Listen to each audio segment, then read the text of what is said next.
Jonathan Whitmore slammed his fist against the study wall so hard the lantern swung from its hook. "I would rather burn every field on this estate to the ground," he said through his teeth, "than stand at an altar beside a woman like her." His butler didn't flinch. He'd heard worse from this man. Outside, the Virginia sky tore open, rain crashing down on the summer night like the world itself was offended. A broken carriage rolled through the iron gates, and inside it, a woman who would take everything Jonathan believed about himself and quietly destroy it. If you're new here, welcome. Please subscribe and follow this story all the way to the end. And drop a comment telling me what city you're watching from. I want to see exactly how far this story has traveled. The storm hit Whitmore Estate the way bad news always did, without warning and without mercy. Jonathan Whitmore stood at the tall window of his study, watching the rain drive sideways across the south field, flattening the summer grass flat against the earth. He'd been in the middle of reviewing the harvest contracts when his butler Gerald knocked twice and entered with that particular expression on his face, the one that meant trouble had arrived at the gate and was asking to come inside. "They're here, sir," Gerald said. Jonathan didn't turn around. "How many?" "Two. Mr. Henry Carter and his daughter. Their carriage lost a wheel on the post road. The horses are spooked, and one of the rear axles is cracked clean through. They'll not be going anywhere tonight." "And whose idea was it to let them through the gate?" Gerald paused. "Yours, sir. 2 weeks prior. You sent the letter of invitation yourself." That was true. Jonathan had done it as a favor, a cold, calculated favor to an old business associate who had vouched for Henry Carter's former standing in the Shenandoah Valley. Carter had once owned 300 acres of decent farmland and had bred horses that sold well at the Fredericksburg market. Past tense. All of it. The land was gone, the reputation was fading, and apparently the man couldn't keep a carriage wheel attached in a rainstorm. Jonathan finally turned from the window. "How long?" "I beg your pardon. How long do they need to stay?" Gerald kept his face carefully neutral. "The carriage will require at least 3 days to repair, depending on whether the wheelwright in town has the correct materials. 4 days at the outside." "4 days?" Jonathan repeated, as though the words tasted wrong. "Yes, sir. Fine." He turned back to the window. "Put them in the east guest wing. Separate rooms. Tell Mrs. Aldridge to set supper for 3, though I don't intend to join them tonight. And Gerald." "Sir." "The daughter. How old?" 26, I believe. "And unmarried." "Yes, sir." Jonathan exhaled through his nose. He knew exactly why his old associate had put Carter's name in front of him. Everybody in the county with a daughter of marriageable age and a father in debt seemed to think Jonathan Whitmore was a solution to their problems. He was rich. He was landless of heirs. He was technically still eligible 3 years after his first wife had left him for a man in Philadelphia without a backward glance or a word of apology. "I want it understood," Jonathan said, "by everyone in this household that my only obligation to the Carter family is hospitality. 4 days. A dry roof, 3 meals, and safe stabling for their horses. That is all." Gerald gave a small practiced bow. "Understood, sir."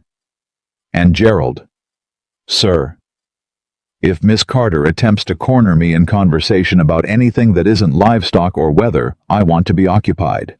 Invent something." "Of course, sir." Gerald left. Jonathan stayed at the window. He watched the lantern light spill out from the carriageway below as the broken vehicle was brought around to the stable yard.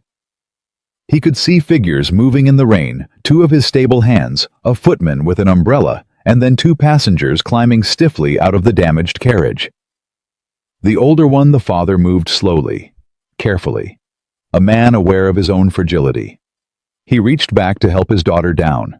Jonathan couldn't see her face, just a dark traveling cloak, a trunk being unloaded, and the back of a woman's head moving toward his front door without hesitation. Not hesitation, he noticed. Not relief even at having reached shelter in a storm. Just movement. Steady, unremarkable movement, like someone who had decided how they were going to walk into a place and nothing was going to change it. He turned away from the window. 4 days, he said to no one. Chick. Charlotte Carter had been inside worse places than this. She told herself that as Gerald led them through the front hall of Whitmore Manor, marble floors, high ceilings, oil portraits staring down from every wall, the smell of beeswax and old money, and something underneath it that she recognized as loneliness, though she couldn't have said why she was sure of that. Her father walked beside her a little too slowly, his hand resting on her elbow more than it should have. "Impressive," Henry Carter murmured, looking up at the ceiling. "Don't be impressed," Charlotte said quietly. "Be rested. We need to leave in 4 days." "Charlotte?" "4 days, Papa." Gerald stopped at the base of the staircase and turned to address them both. He was a lean man with good posture and eyes that had clearly seen everything twice. "Mrs. Aldridge has arranged rooms for you both in the East Wing. Supper will be set in the small dining room at 8 o'clock.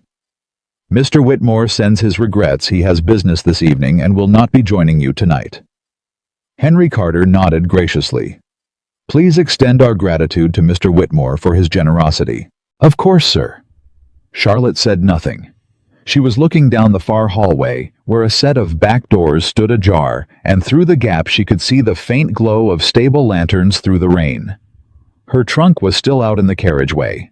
She had one good dress, left a pale blue cotton she'd been saving, and she intended to wear it exactly once before they left and never think about it again. Gerald noticed her looking.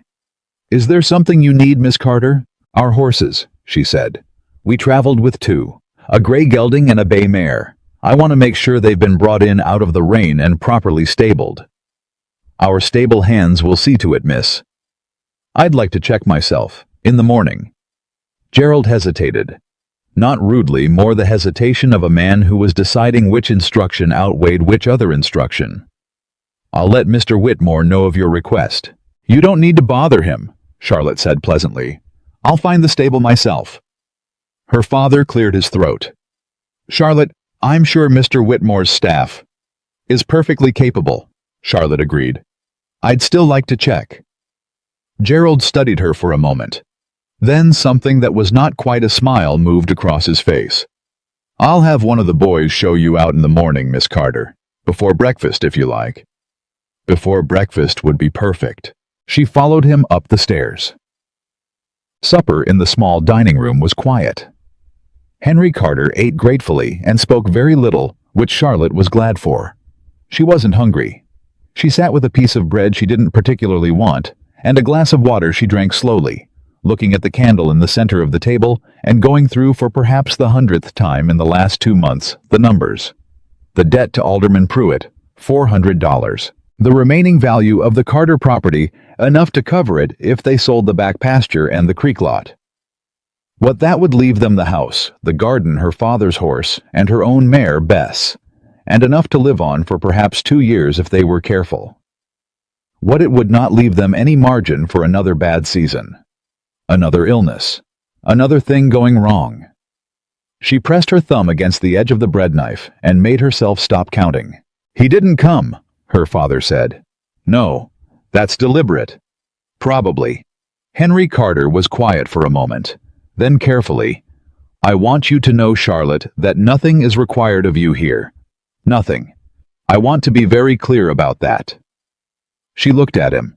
He was watching her with that expression she'd come to know well in the past 3 years, the one that was part apology and part plea, and part something he could never quite bring himself to say out loud. "I know, Papa. This visit is just shelter," she said. "That's all. The wheel broke, and Mr. Whitmore's gate was the nearest. That's the whole of it." Her father nodded slowly. "Yes, of course." They finished the meal in silence. But Charlotte noticed, in the way she always noticed things she wasn't supposed to, that her father had only taken 2 bites of his bread, and that his hands had trembled slightly when he lifted his glass. He was afraid. She understood that. She just couldn't afford to be. Jonathan came down at 10 o'clock after he was certain the guests had retired. He walked through the dining room, first habit, checking that everything was cleared and ordered, then through the back hallway toward the study. He passed the small sitting room at the end of the east corridor and stopped. A light was on under the door. He stood for a moment, Every rational instinct told him to keep walking. The sitting room was available to guests. Whoever was in there had every right to be using it. He knocked anyway, opened the door without waiting for an answer. It was his house. Charlotte Carter was sitting at the writing desk by the window, a single candle burning beside her, a piece of paper in front of her, a pen in her hand. She looked up at him without flinching. For a moment neither of them spoke. She was, he noted with the detached precision of a man who made careful assessments, not what he'd expected. He'd expected someone softer, perhaps, someone more consciously presentable.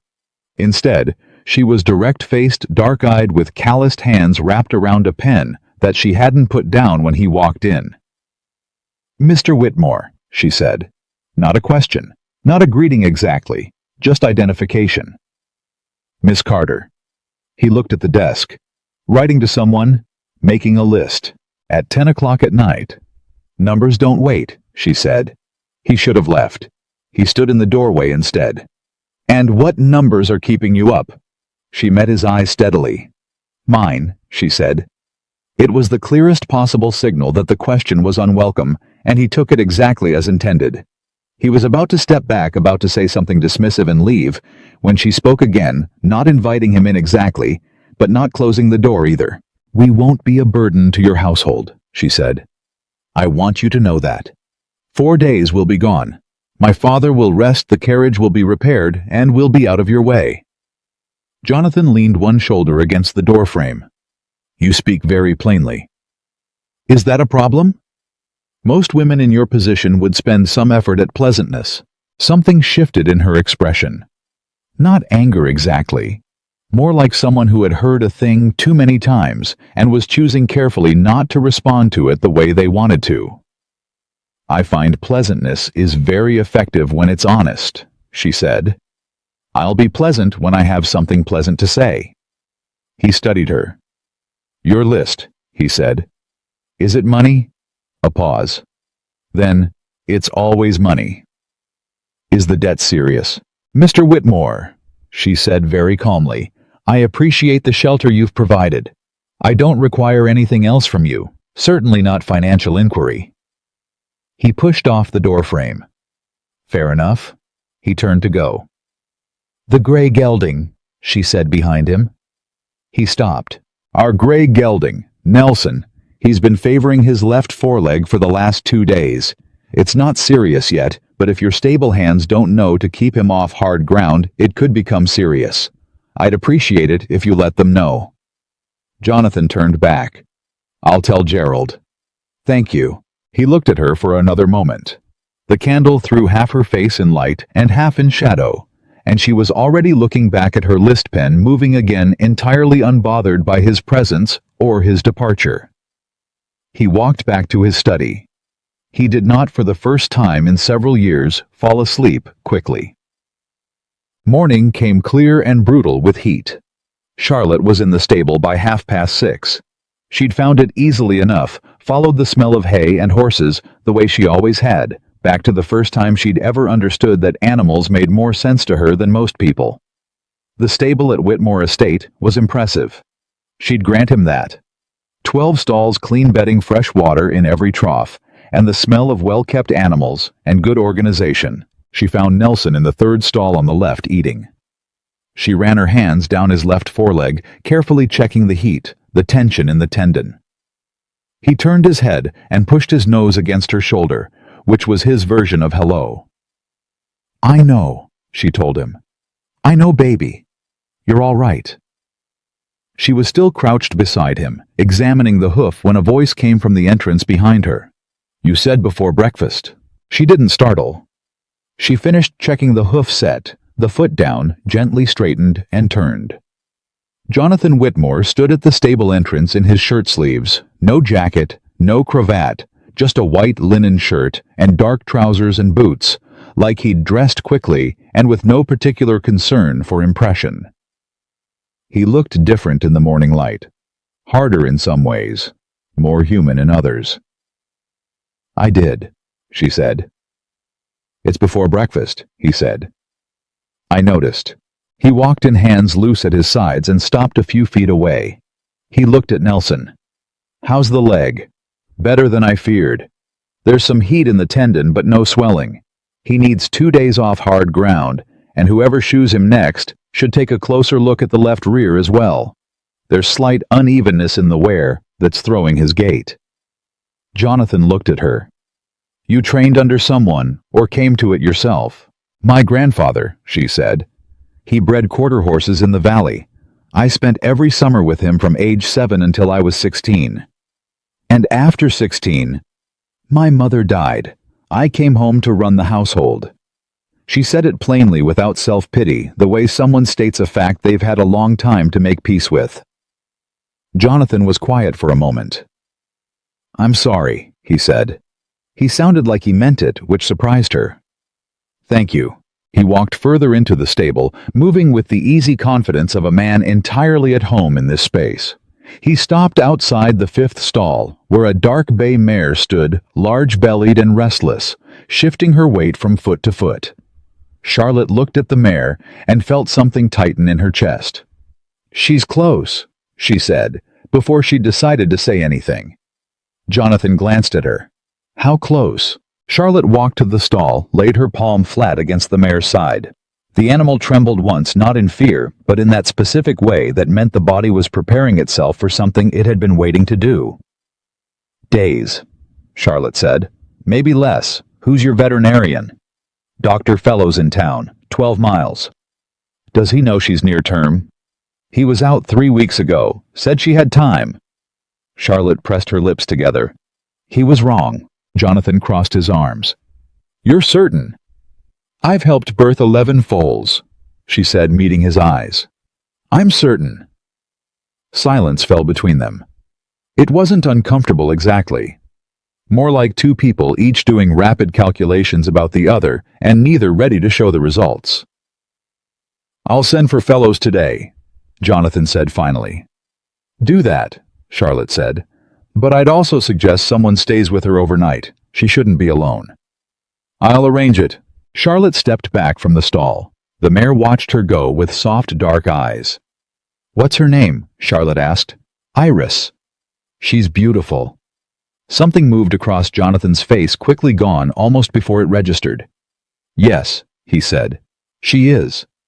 Charlotte picked up her shawl from the hook where she'd left it and moved toward the door. She stopped just before passing him. Mr. Whitmore. Miss Carter. I meant what I said last night. We're not here to complicate your life. The carriage will be fixed and we'll leave, and you'll never have to think about us again. He looked at her steadily. That's a very determined thing to promise someone you've known for 12 hours. I've been making determined promises my whole life, she said. I've kept most of them. She walked out into the morning heat. Jonathan stood in the stable long after she'd gone. He looked at Iris. The mare looked back at him, calm and enormous, and patient. Don't start, he told the horse. Breakfast was the first test. Jonathan had managed to avoid the Carters the entire previous evening, and had told himself quite firmly that a rotating schedule of avoidance was completely feasible for 4 days. He would eat early, work late, and find the parlor suddenly occupied whenever company threatened. The plan lasted approximately until he walked into the dining room at 7:30 and found both Carters already seated, Charlotte with her hands wrapped around a coffee cup, her father attempting conversation with Mrs. Aldridge about whether the biscuits were made with lard or butter. Charlotte looked up when Jonathan walked in. She didn't smile. She didn't not smile either. She simply acknowledged his presence the way one might acknowledge the weather. It was a fact, and she'd adjusted accordingly. Jonathan sat at the head of the table. Gerald appeared with coffee. Henry Carter looked up with the sudden, slightly desperate brightness of a man who had been searching for something to say to his host. Mr. Whitmore, excellent morning. We are most grateful for your hospitality. I trust we haven't inconvenienced your household. Not at all, Jonathan said, which was not entirely true. Charlotte was telling me about the mare. Iris is a magnificent animal. My Charlotte has a gift. I tell you, she could read a horse before she could read a sentence. Her grandfather used to say, Papa, Charlotte said mildly. Henry Carter stopped, reconsidered. Well, in any case, Wonderful estate you have here." Jonathan looked at Charlotte over the rim of his coffee cup. She was looking at her father with an expression of patient, practiced affection, the look of someone who had spent a long time being the steady thing in a life that kept moving. "Your daughter tells me she spent summers in the valley," Jonathan said. He hadn't intended to say it. Henry Carter brightened. "Indeed, with my father-in-law Edmund Walsh. You may have heard the name. He was something of a legend at the Fredericksburg market in his day. Charlotte was his favorite. She would follow him around that stable like a shadow from morning to dark." He laughed a real laugh, warm and a little sad. "She could tell you the bloodline of any horse in the valley by the time she was 12. "Papa," Charlotte said again, quieter this time. "I'm just telling the man. He didn't ask for a biography. He asked about the summers," Henry Carter said with gentle, unarguable logic. Jonathan watched this small exchange, the ease of it, the shorthand of two people who had been each other's whole household for a long time, and felt something shift in his chest that he immediately decided was indigestion. He reached for a biscuit. "Miss Carter," he said, "will you be wanting to check on Nelson again today?" She looked at him. "Yes, after breakfast if that's acceptable. I'll have Thomas take you out. I can find it myself." "I know you can," Jonathan said. "Thomas will take you out." She held his eyes for a moment, and he had the distinct impression she was deciding whether this was worth arguing about. Then she looked away back to her coffee. "Thank you," she said. Small, controlled, completely sincere. Henry Carter reached for 2 biscuits and began describing a horse fair he'd attended in 1803. Jonathan ate his breakfast and did not once stop being aware of every movement Charlotte Carter made on the other side of the table. The morning wore on. Gerald found Jonathan in the study at 9:30, with the expression of a man delivering information he'd rather not. "Dr. Fellows sent word," he said. Jonathan looked up. "He's on his way." "He's in Richmond, sir. Won't be back until Friday at the earliest." "That's 3 days." "Yes, sir." Jonathan set down his pen, looked at the window, looked back at Gerald. "And Iris. Thomas checked her this morning. He says she seems restless. He's not sure what to make of it." Jonathan was quiet for a moment. Then, without particularly planning to, "Find Miss Carter. Tell her Fellows is unavailable, and ask if she'd be willing to look at Iris this afternoon." Gerald's expression didn't change by even a fraction. "Of course, sir." "And Gerald." "Sir, don't make it sound like I'm asking for a favor. Tell her I'm informing her of a situation, and she may render an opinion if she chooses." Gerald paused. "Yes, sir. That's exactly how I'll phrase it." He left. Jonathan suspected Gerald was going to phrase it nothing like that. Charlotte was in the stable by noon. Jonathan arrived a few minutes later, which he told himself was coincidence.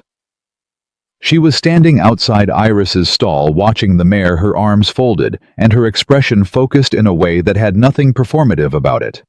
She wasn't putting on a display of competence. She just was competent. It occupied her completely. "She's been off her feed since this morning," Jonathan said, coming to stand beside her. "I know. Thomas told me." Charlotte didn't look at him. "When did she last foal?" 2 years ago. The foal was stillborn." Charlotte's jaw tightened slightly. "And Fellows attended?" "Yes." "Did he note anything unusual afterward? Any difficulty with recovery?" Jonathan tried to remember. "I believe he said the recovery was complicated. She ran a fever for several days." Charlotte turned to look at him directly. "Did anyone tell you she might have retained placental tissue?" He blinked. "No." "Because that's what it sounds like." She turned back to the stall. "She's at higher risk this time because of it. If the foal comes and she has difficulty, we can't wait for a veterinarian 12 miles away. We need someone here who knows what they're doing." Jonathan looked at her. She met his eyes without apology, without strategy, without anything except the clear expectation of a practical answer to a practical problem. "Are you saying you'd stay with her tonight?" he asked. "I'm saying someone should. And your stable hands Thomas and the other boy, they're good with horses, but this is beyond them. I can see it from the way they're moving around her. They're nervous. Nervous handling makes a laboring mare worse. And you're not nervous. Not about this, she said. Matter of fact, no bravado, just truth. He was quiet for a long moment. Around them, the stable was warm and smelled of summer hay and horse, and the faint sweetness of the honeysuckle growing along the fence outside. Iris shifted in her stall, a long, low sound escaping her that wasn't quite distress, but was something close to appeal. If you're willing, Jonathan said finally, I'd be grateful. Charlotte nodded. I'll need a few things from the kitchen, and I want a clean bucket, fresh water, and the best lamp you have brought out here by 8 o'clock. Done. And send Thomas to stay with me until midnight. After that he can sleep, I'll manage. I'll stay, Jonathan said. She looked at him. He wasn't sure why he'd said it. He held her gaze and didn't take it back. All right, she said after a moment. Then be here at 8. Don't be late. She turned back to Iris. Jonathan walked back to the house in the summer heat, and the afternoon seemed longer than it had any reason to be. At 7 o'clock that evening, Henry Carter found his daughter in her room, pulling on her old work clothes, the ones she'd traveled in, not the blue dress she'd been saving. Charlotte? I'll be in the stable all night, she said without turning. Don't wait up. I know. Gerald told me. Her father stood in the doorway. Is it serious? The mare? It could be. And you're comfortable helping. You don't have to. I want to. She turned then and looked at her father, and her voice gentled a little. It's not an obligation, Papa. I like this. I'm good at it. Let me do the thing I'm good at. Henry Carter was quiet. He had the look he always got when he was watching her do something that made him proud and sad at the same time. Proud, because she was extraordinary. Sad because he knew exactly how much of her extraordinariness had been built in the space left by everything she'd given up. Your grandfather would have been very proud, he said finally.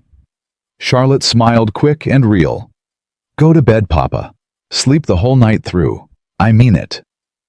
She passed him in the doorway, kissed his cheek, and headed for the back stairs.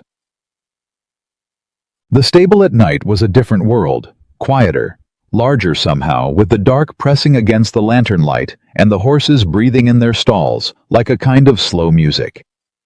Charlotte had done this before, sat up through long still nights waiting for something to happen, listening for the change in a mare's breathing that meant it was time. She was used to the waiting. She knew how to be still. Jonathan arrived at 3 minutes to 8. He'd changed his jacket, she noticed. Still no cravat. He carried a second lantern and set it on the hook without comment, then came to stand beside her at Iris's stall door. They stood in silence for a while. You don't have to stay, Charlotte said. If you have work. I said I'd stay. Men say things. I keep what I say. He paused. Mostly. She glanced at him sideways. He was watching Iris with focused attention. His jaw set, his arms loose at his sides. He was, she noticed, with the same precise detachment she applied to everything different in the stable than he'd been at the breakfast table or in the doorway of the sitting room. Less defended somehow, like the space required a different version of him and he'd produced it without thinking. She means a lot to you, Charlotte said. She's a good mare. That's not what I asked. He was quiet for a moment. She was my wife's horse, my first wife. She chose her herself 2 weeks after we were married. His voice was careful, controlled entirely without self-pity. When Eleanor left, she didn't take much. She left Iris. Charlotte didn't say anything. She let the silence hold what he'd offered and didn't try to fill it with comfort or response. I've never been sure, Jonathan said after a while, if leaving the horse behind was carelessness or kindness. Maybe both, Charlotte said. He looked at her. People can do two things at once, she said. It's one of the more inconvenient truths about them. Something shifted in his expression, not quite a smile, but the closest thing she'd seen from him. He turned back to Iris. They settled into the waiting together. The night deepened. Iris grew more restless as the hours passed, moving in her stall, lying down and rising again, her great sides heaving. Charlotte moved in and out of the stall, steadily checking, adjusting, speaking to the mare, in low, even tones that seemed to help. Jonathan watched her work. He didn't say much, neither did she. But somewhere around midnight, when Thomas had gone to sleep on the hay bales in the corner, and the stable had contracted to just the two of them, and the laboring mare, Charlotte looked up from where she was crouching, and found Jonathan already looking at her. Neither of them said anything. Neither of them looked away. It was that kind of night, the kind that strips pretense the way darkness strips color, leaving things in their simplest form. Jonathan Whitmore, who had told his butler 3 days ago that he would rather lose everything he owned than be bound to a woman like her, sat down on the stable floor with his back against the wall and his long legs stretched before him, and did not once look like he wanted to be anywhere else. And Charlotte Carter, who had sworn to herself that this was shelter and nothing more, watched Iris breathe and listened to the summer night outside, and tried very hard not to notice how the lantern light fell across the face of the man sitting 6 feet away from her in the straw. She didn't entirely succeed. Iris made it through the night. That was the first thing Charlotte registered when the gray light of early morning began pushing through the stable doors. The mare was still upright, still breathing in that labored but rhythmic way that meant the body was working, not failing. The foal hadn't come yet. But Iris had made it through the night, and that was something. Charlotte straightened from where she'd been crouching beside the stall, pressing both hands against the small of her back. Every bone in her spine protested. She'd slept maybe 2 hours on the hay bales beside Thomas, who was still unconscious in the corner, one arm thrown over his face. She rolled her neck, felt something crack, and decided that was as good as it was going to get. Jonathan was awake. She hadn't heard him stir, but when she turned he was already on his feet. Jacket gone at some point in the night, shirt sleeves rolled to the elbow, leaning against the post at the far end of the stable, with his arms crossed. Watching Iris with the fixed, exhausted attention of a man who had not slept at all. "You should have woken me," Charlotte said. "You needed the sleep." "So did you." He looked at her. His eyes were red at the edges, and his jaw carried the shadow of a night's growth, and he looked. She registered against her better judgment, less like the cold lord of Whitmore Manor, and more like a man who'd simply sat up all night with a horse he loved and hadn't thought to pretend otherwise. "I'm fine," he said. "You're not," she said, "but we can discuss that later. How long has she been like this?" "About an hour, restless again.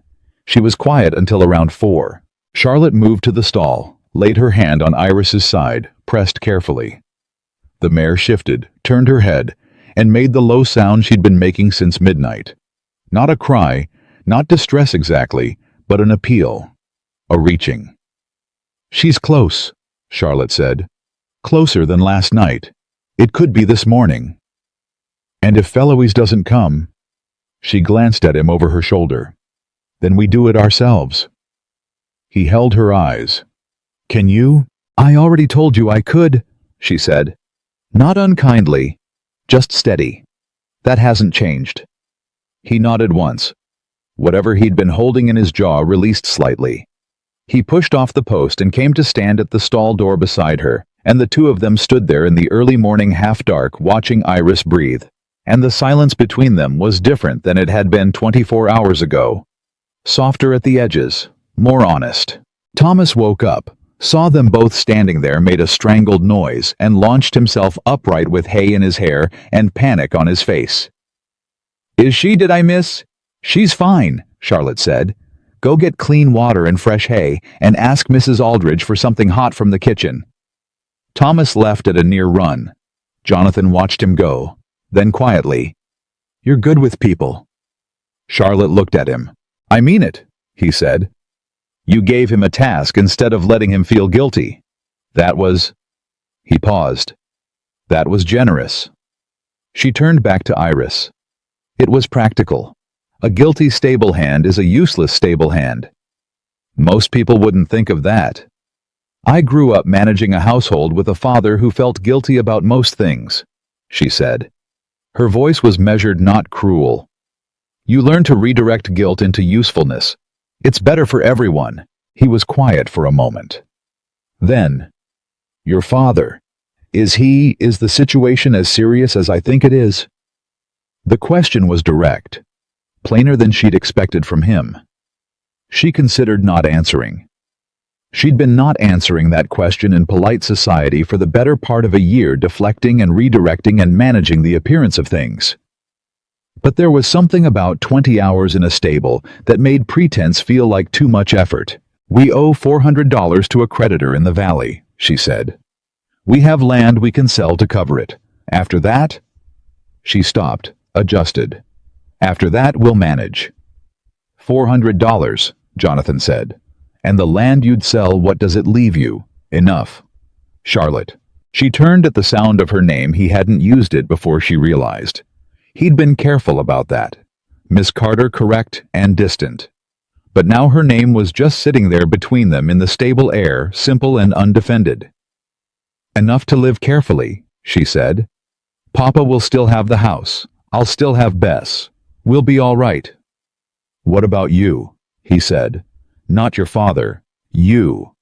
What do you have after careful living?" She held his gaze. "I have exactly what I need," she said. He looked like he wanted to say something else. He didn't. He looked back at Iris. Charlotte did the same, but the question sat in the air between them longer than it should have, and she was aware of it the way you're aware of a stone in your shoe. Small, persistent, impossible to entirely ignore. Breakfast came and went in fragments, Thomas returning with rolls and coffee, Charlotte eating standing up, Jonathan accepting a cup and drinking it in 2 long swallows, neither of them moving far from the stable. Henry Carter appeared at 8:30, rested and pink-cheeked and bearing the expression of a man who had slept an entire night in a good bed for the first time in months. He took one look at his daughter Hay and her hair shadows under her eyes, mud on her hem, and started to say something worried. Charlotte gave him the look, the specific one. He stopped, kissed her forehead, accepted coffee, and went inside to eat without another word. Jonathan watched this entire exchange. "Does he always defer to you like that?" he asked when Henry Carter was safely out of earshot. "Always," Charlotte said. "Does that bother you?" "No," he said, and seemed slightly surprised by his own answer. "No, actually. I think I find it— I'm not sure what I find it." "Unusual," she offered. "Honest," he said. She looked at him. He was watching where her father had gone with an expression she couldn't entirely read, not judgment, not envy. Something more like recognition. The look of a man seeing something from a distance that he understood, but had never stood close to. She decided not to examine that too carefully. Iris had a bad hour around 9 o'clock. There was no other way to describe it. The mare went down, came back up, went down again. Sides, heaving breath, fast and desperate. The sound she made going from appeal to urgency, in a way that brought Charlotte to her knees in the stall without a second thought. She talked to the mare the entire time. Low, steady, purposeful, one hand on the flank. One hand checking, gauging, reading the situation, the way her grandfather had taught her a quarter-century ago, in a different stable, in a different life. "Easy," she said.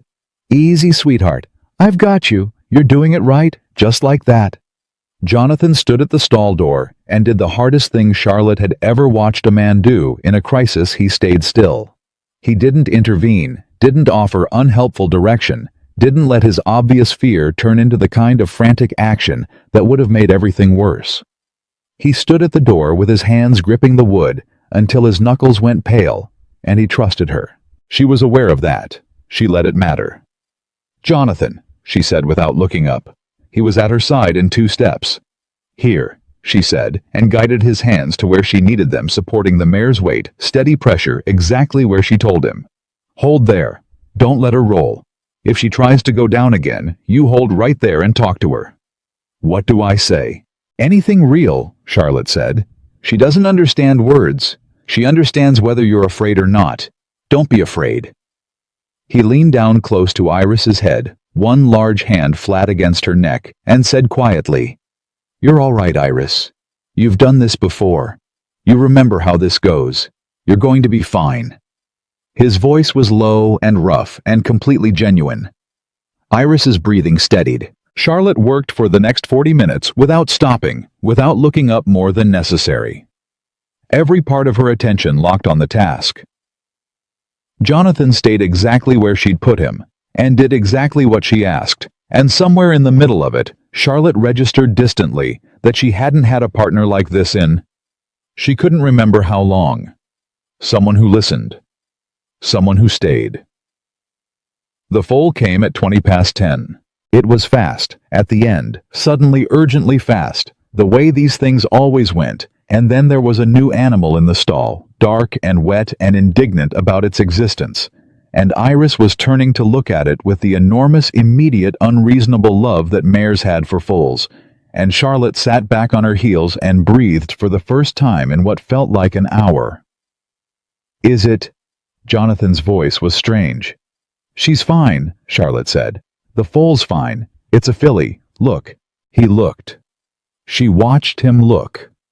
She saw the exact moment it hit him, the moment the tension left his shoulders and his face, the moment something that had been held tight and careful in him for God knows how long, simply released. His eyes went bright. Just for a second.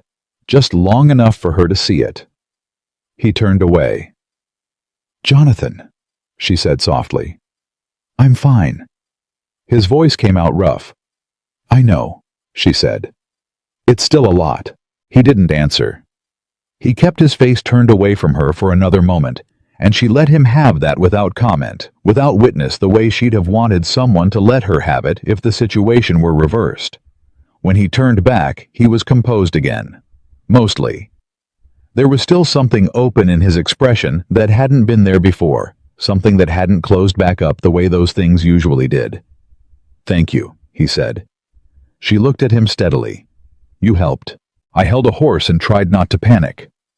"That's more than most men would have done in the same situation," she said. "You did it without being asked twice, and without making it about yourself.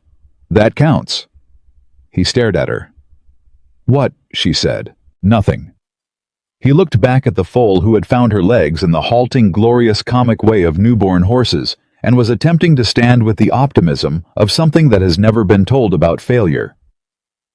No one said that to me in a long time." Charlotte tilted her head. "What, that you counted? That what I did was sufficient?" The words landed quietly. She felt the weight of them, what it cost him to say that, the shape of the absence that had made it true. She didn't fill the silence with reassurance or redirect it into practicality. She just let it be said and real and present. "Well," she said at last, "it was." He nodded, once, looked back at the filly. They stayed in the stable long after they should have, watching the foal find her footing. Watching Iris settle into the sweet, exhausted calm of a labor that had ended well, talking in fragments about nothing consequential. What the filly should be named, whether her coloring would change as she grew. The particular stubbornness of bay horses. Charlotte's grandfather, who'd once said that the best horse he ever had was the one everyone told him not to buy. "What happened to the horse?" Jonathan asked. "Won 6 races in 3 years and lived to be 32, Charlotte said. Jonathan laughed. It was brief, surprised out of him, like something he hadn't planned, and it changed his entire face. Charlotte looked away quickly back at Iris and told herself very firmly that she was tired, and it was late in the morning, and none of that meant anything at all. Thomas appeared at the stable door at noon, took one look at the filly, and burst into tears. Charlotte handed him a rag. He accepted it gratefully and tried to pretend he'd had something in his eye. Jonathan pretended to believe him. Charlotte almost smiled. Almost. The midday heat had settled over the estate like a hand pressed flat when Charlotte finally made it back inside to wash and change. She was stripping off her ruined work jacket when she heard her father's voice carrying through the thin wall from the adjoining room, sharp with worry, which was unusual enough to stop her. She stood still and listened. He was speaking to someone. A man's voice she didn't recognize, low, pressing, familiar in the wrong way. She crossed to the door and opened it 2 inches. Through the gap she saw the back of a man she didn't recognize. Broad shoulders, traveling coat hat in hand, standing in the middle of the corridor with her father between him and the staircase. Henry Carter's face was pale. "Gave you until the end of the month, Mr. Carter. That is a courtesy I'm not required to extend." "I understand," her father said. "I understand, and I'm grateful. I'm telling you, the land will be sold, the funds will be available. There's no cause for—" "The creditor is not interested in your word," the man said. "He's interested in payment, and if payment isn't arranged in the next 10 days—" 10 days. Her father's voice broke on the words. "Just slightly, just enough. I need at least 3 weeks to arrange a sale. 10 days, Mr. Carter. Those are the terms." Charlotte pushed the door open. Both men looked at her. She was still in her work clothes.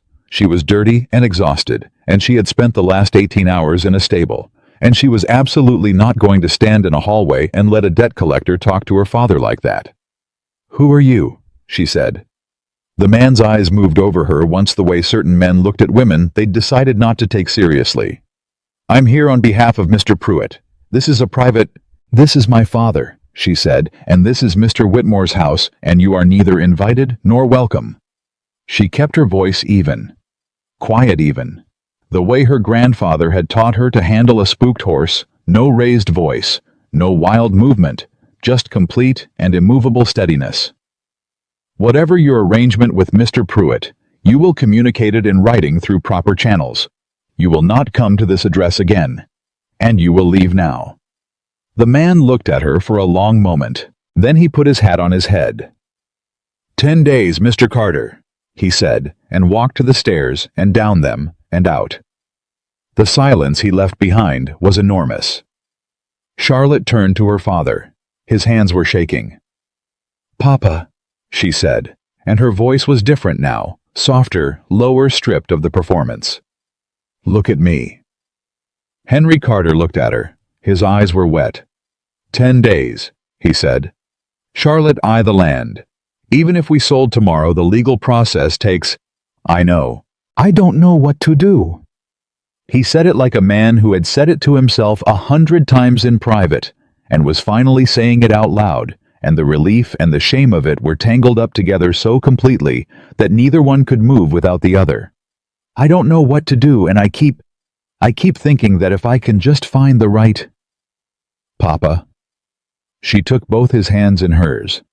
They were trembling. She held them until they stopped. "I'm going to handle it." "How?" "I'm going to handle it," she said again. "That's all you need to know right now. Go eat something and rest. I mean it." He looked at her for a long moment. Then he did what he always did. Eventually he trusted her, because she had never once given him a reason not to, even when she probably should have. He went back to his room. Charlotte stood in the corridor alone and did the math one more time, fast and brutal, the way she did it when there wasn't time for the slower version. 10 days. $400. Land that couldn't be legally sold and transferred in 10 days regardless of price. There was no clean solution. There wasn't even a messy one that didn't cost something she hadn't planned on giving. She walked to the window at the end of the corridor and stood with her forehead resting briefly against the glass, the midday heat pressing against it from outside, and allowed herself exactly 30 seconds of not knowing what to do. Then she straightened up, and that was when she heard footsteps on the stairs, unhurried, familiar, and looked up to find Jonathan Whitmore at the top of the staircase looking at her with the expression of a man who has heard things he was not supposed to hear and hasn't yet decided what to do about it. Charlotte looked at him. He looked at her. "How much did you hear?" she said. "Enough," he said. Her jaw tightened. "It's not your concern." "I know that." "Then, 10 days is a very short time," he said. Not unkindly, just plainly in that way he had that she'd started to recognize the way he said things when he'd stripped the politeness out and was just left with what was true. "And $400 doesn't sell land." "I'm aware of that," she said. Charlotte. She hated how her own name did that, landed differently from him than from anyone else, slower somehow, like he was being careful with it. "Don't," she said. "I'm not offering anything," he said. "I'm just—" He stopped, started again. I'm telling you that if there's a way I can help, that doesn't... Another stop. He pushed a hand through his hair, and for the first time, she saw him visibly frustrated, not at her, but at his own inability to say the right thing. I am not trying to insert myself into your affairs. I understand very well that you haven't asked. Then why are you standing here? He looked at her. Because I was in the stable with you this morning, he said. And I don't know how to just walk away and pretend that was nothing. I'm not that good at pretending anymore. The words sat between them. Charlotte felt something in her chest that she absolutely could not afford to feel, and she pressed it flat and held it there. I'll find a way, she said. I always do. I believe you, he said.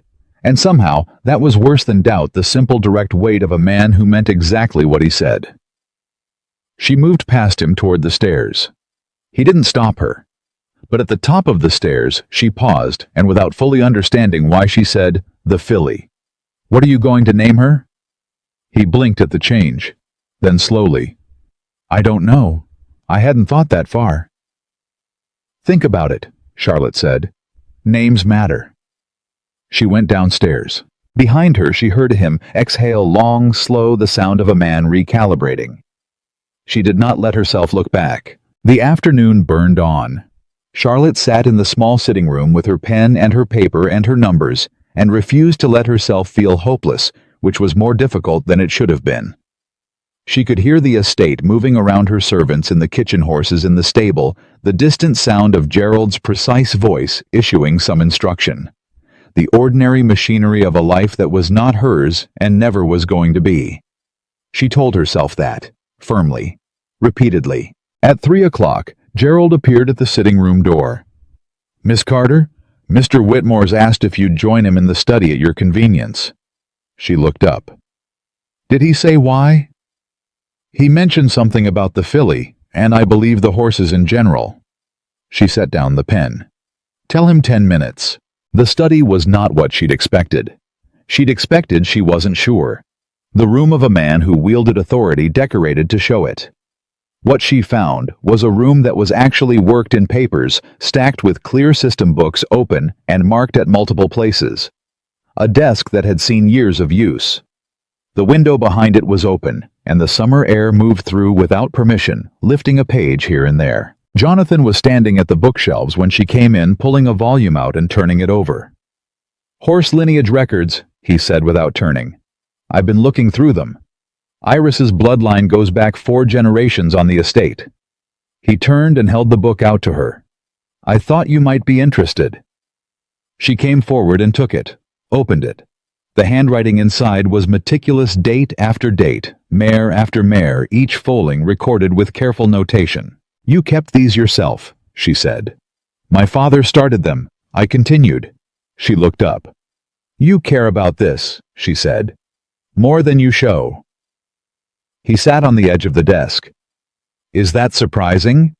You present yourself as practical, she said. Detached. A man of business, not sentiment. And you've been here 2 days. I'm observant. I know, he said. I noticed. She closed the book and looked at him directly. You asked Gerald to bring me here. I don't think it was about bloodline records. He met her eyes. No, he said. It wasn't only that. Then say what you mean. He held her gaze for a moment. Then he stood from the desk and clasped his hands behind his back and said exactly as plainly as she could have asked, I want to buy your mare. Charlotte stilled. Bess, he said, your bay mare. I want to purchase her, a fair price above market. It would give you enough to clear the Pruitt debt immediately with... No, she said. Charlotte. Bess is not for sale. Her voice didn't rise. It didn't need to. The certainty in it was absolute. She's my horse, not a financial instrument. She is not for sale. I'm trying to help, she said. I know, I can see that, and I'm telling you no. He looked frustrated. Not angry frustrated, which was different. The look of a man who wants to do a thing and has been told he can't and is wrestling with accepting it. The debt will... I'll handle the debt, she said. In 10 days. In 10 days. How? I don't know yet, she said. But I will figure it out. I always figure it out. She set the bloodline book on his desk. Mr. Whitmore, Jonathan. She waited until he was looking at her. I understand what you're trying to do, and I'm not going to pretend I don't notice it or that it doesn't. She stopped, chose carefully. I'm not ungrateful, but I'm not a problem you need to solve, and my horse is not currency, so stop. He held her gaze. All right, he said, quiet, accepting. She turned toward the door. Charlotte? She stopped. The filly, he said. I thought of a name. She turned slightly, not all the way. What? Carter, he said. She went very still. For the woman who brought her into the world, he said. It seems right. She stood there for a moment. She didn't trust what her face was doing, so she kept it turned away from him. That's a good name, she said finally. Her voice was controlled, precise, everything she needed it to be. She walked out. She made it to the end of the corridor before she had to stop and press her back against the wall and breathe for a moment. Just one moment. Then she straightened up, walked to her room, sat down at the desk, picked up the pen. The numbers were still impossible. The 10 days hadn't changed. The $400 hadn't moved. But something else had shifted quietly in the place in her chest where she usually kept everything locked and ordered and controlled. She pressed her pen to paper and told herself it didn't matter. The numbers were what mattered. She almost believed it. The name Carter stayed with her longer than it should have. Charlotte told herself it was just a name. Horses got named after all manner of things, rivers, seasons, the color of a field at noon. Jonathan Whitmore had named his filly after the woman who'd helped birth her, and that was practical, and that was all. She pressed the thought flat every time it tried to rise and focused on the numbers, which were still impossible, and the 10 days which were still shrinking. She did not sleep well. By the third morning at Whitmore Estate, Charlotte had developed a routine she hadn't planned and didn't entirely approve of. She rose before the house, checked on Iris and the filly before breakfast, exchanged the minimum necessary words with Thomas, and was back inside and washed before the household fully woke. It kept her useful. It kept her from thinking too much. It kept her from the specific danger of too much stillness in a place that was starting to feel against all reason and self-preservation, like somewhere she could breathe. She was coming out of the stable at 6:30 when she nearly walked directly into Jonathan. He caught her by the elbow reflex, nothing more, and let go immediately. But for 1 second she'd had to grab his forearm to keep her balance, and the contact lasted exactly long enough to be inconvenient. Sorry, she said, stepping back. My fault, he said. I should have. He stopped, looked at her. You're here early. I'm always here early. I know, he said. I've noticed. She searched his face for something to object to and didn't find it. He was simply telling the truth.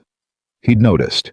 He noticed most things she was learning, filed them away with that quiet, unhurried attention of his, and said nothing about them until he did. And when he did, it was always at exactly the wrong moment for her composure. How are they? He said, looking past her toward the stable. Iris is strong. The filly is eating well. She's going to be a handful. Charlotte paused. She kept trying to bite Thomas this morning. Something crossed Jonathan's face. She has good instincts already. Charlotte almost smiled. Thomas would disagree. He looked back at her. The morning light was still thin and cool, the estate not yet fully alive around them, and in that particular quiet, there was no performance available to either of them. No audience. No roles. Just two people standing in a stable yard in the early summer morning, with hay dust in the air and the sound of horses breathing behind them. Charlotte, he said. Her name again, still careful with it. Don't, she said before he could continue. You don't know what I was going to say. You were going to say something about Pruitt and the debt and some version of a solution I've already told you I won't accept. He was quiet for a moment. No, he said. Actually, I was going to ask if you'd eaten breakfast. She looked at him. He looked back at her, patient and unhurried and entirely serious. No, she said. Then come inside. It was not a request exactly. It was also not an order. It occupied some third space between the two that she found profoundly difficult to resist, which was its own kind of problem. She came inside. Breakfast that morning was different. Henry Carter had slept in or was choosing to stay out of the way. Charlotte suspected the latter because her father had the instincts of a man who'd been navigating social situations for 60 years and knew when to make himself scarce. Gerald appeared, poured coffee, and vanished. Thomas stuck his head in from the kitchen corridor, got a look from Jonathan, and vanished. Mrs. Aldridge set a plate of eggs and biscuits on the table and left without commentary, which meant it was just the two of them. Charlotte ate because she was hungry and there was food in front of her, and she had learned young that pride and an empty stomach were a terrible combination. Jonathan ate in the quick, focused way of a man who had been working already, which he had. She could see ink on the side of his right hand from whatever he'd been doing before coming to find her in the stable yard. "You had work this morning," she said. "Before you came out." "Letters," he said. "Estate business." He looked at her hand. "You have hay in your hair." She reached up, found it, removed it without embarrassment. "Occupational hazard." "How many foalings have you actually attended?" he said. "You said 11. Was that exact?" 11 foalings, 2 of them complicated. One I managed entirely alone at 17 because the stable hand had gone to town and my grandfather's knee was bad. The foal and the mare both survived. She looked at him. "Why?" "Because you said it like a number," he said. 11, like it was a fact about the weather, and I keep thinking about how old you must have been for the first one." She thought about it. 9, she said. "My grandfather walked me through it. I don't think he was entirely sure I was ready, but he didn't have many other options." "Were you frightened?" "Terrified," she said immediately. "I cried for about 20 minutes after it was over." He stared at her. "You don't seem like someone who cries." "I cry when there's reason to," she said. "I just don't make a performance of it." She picked up her coffee. "Were you frightened the other night with Iris?" He didn't hesitate. "Yes." "You didn't show it." "I didn't have time to," he said.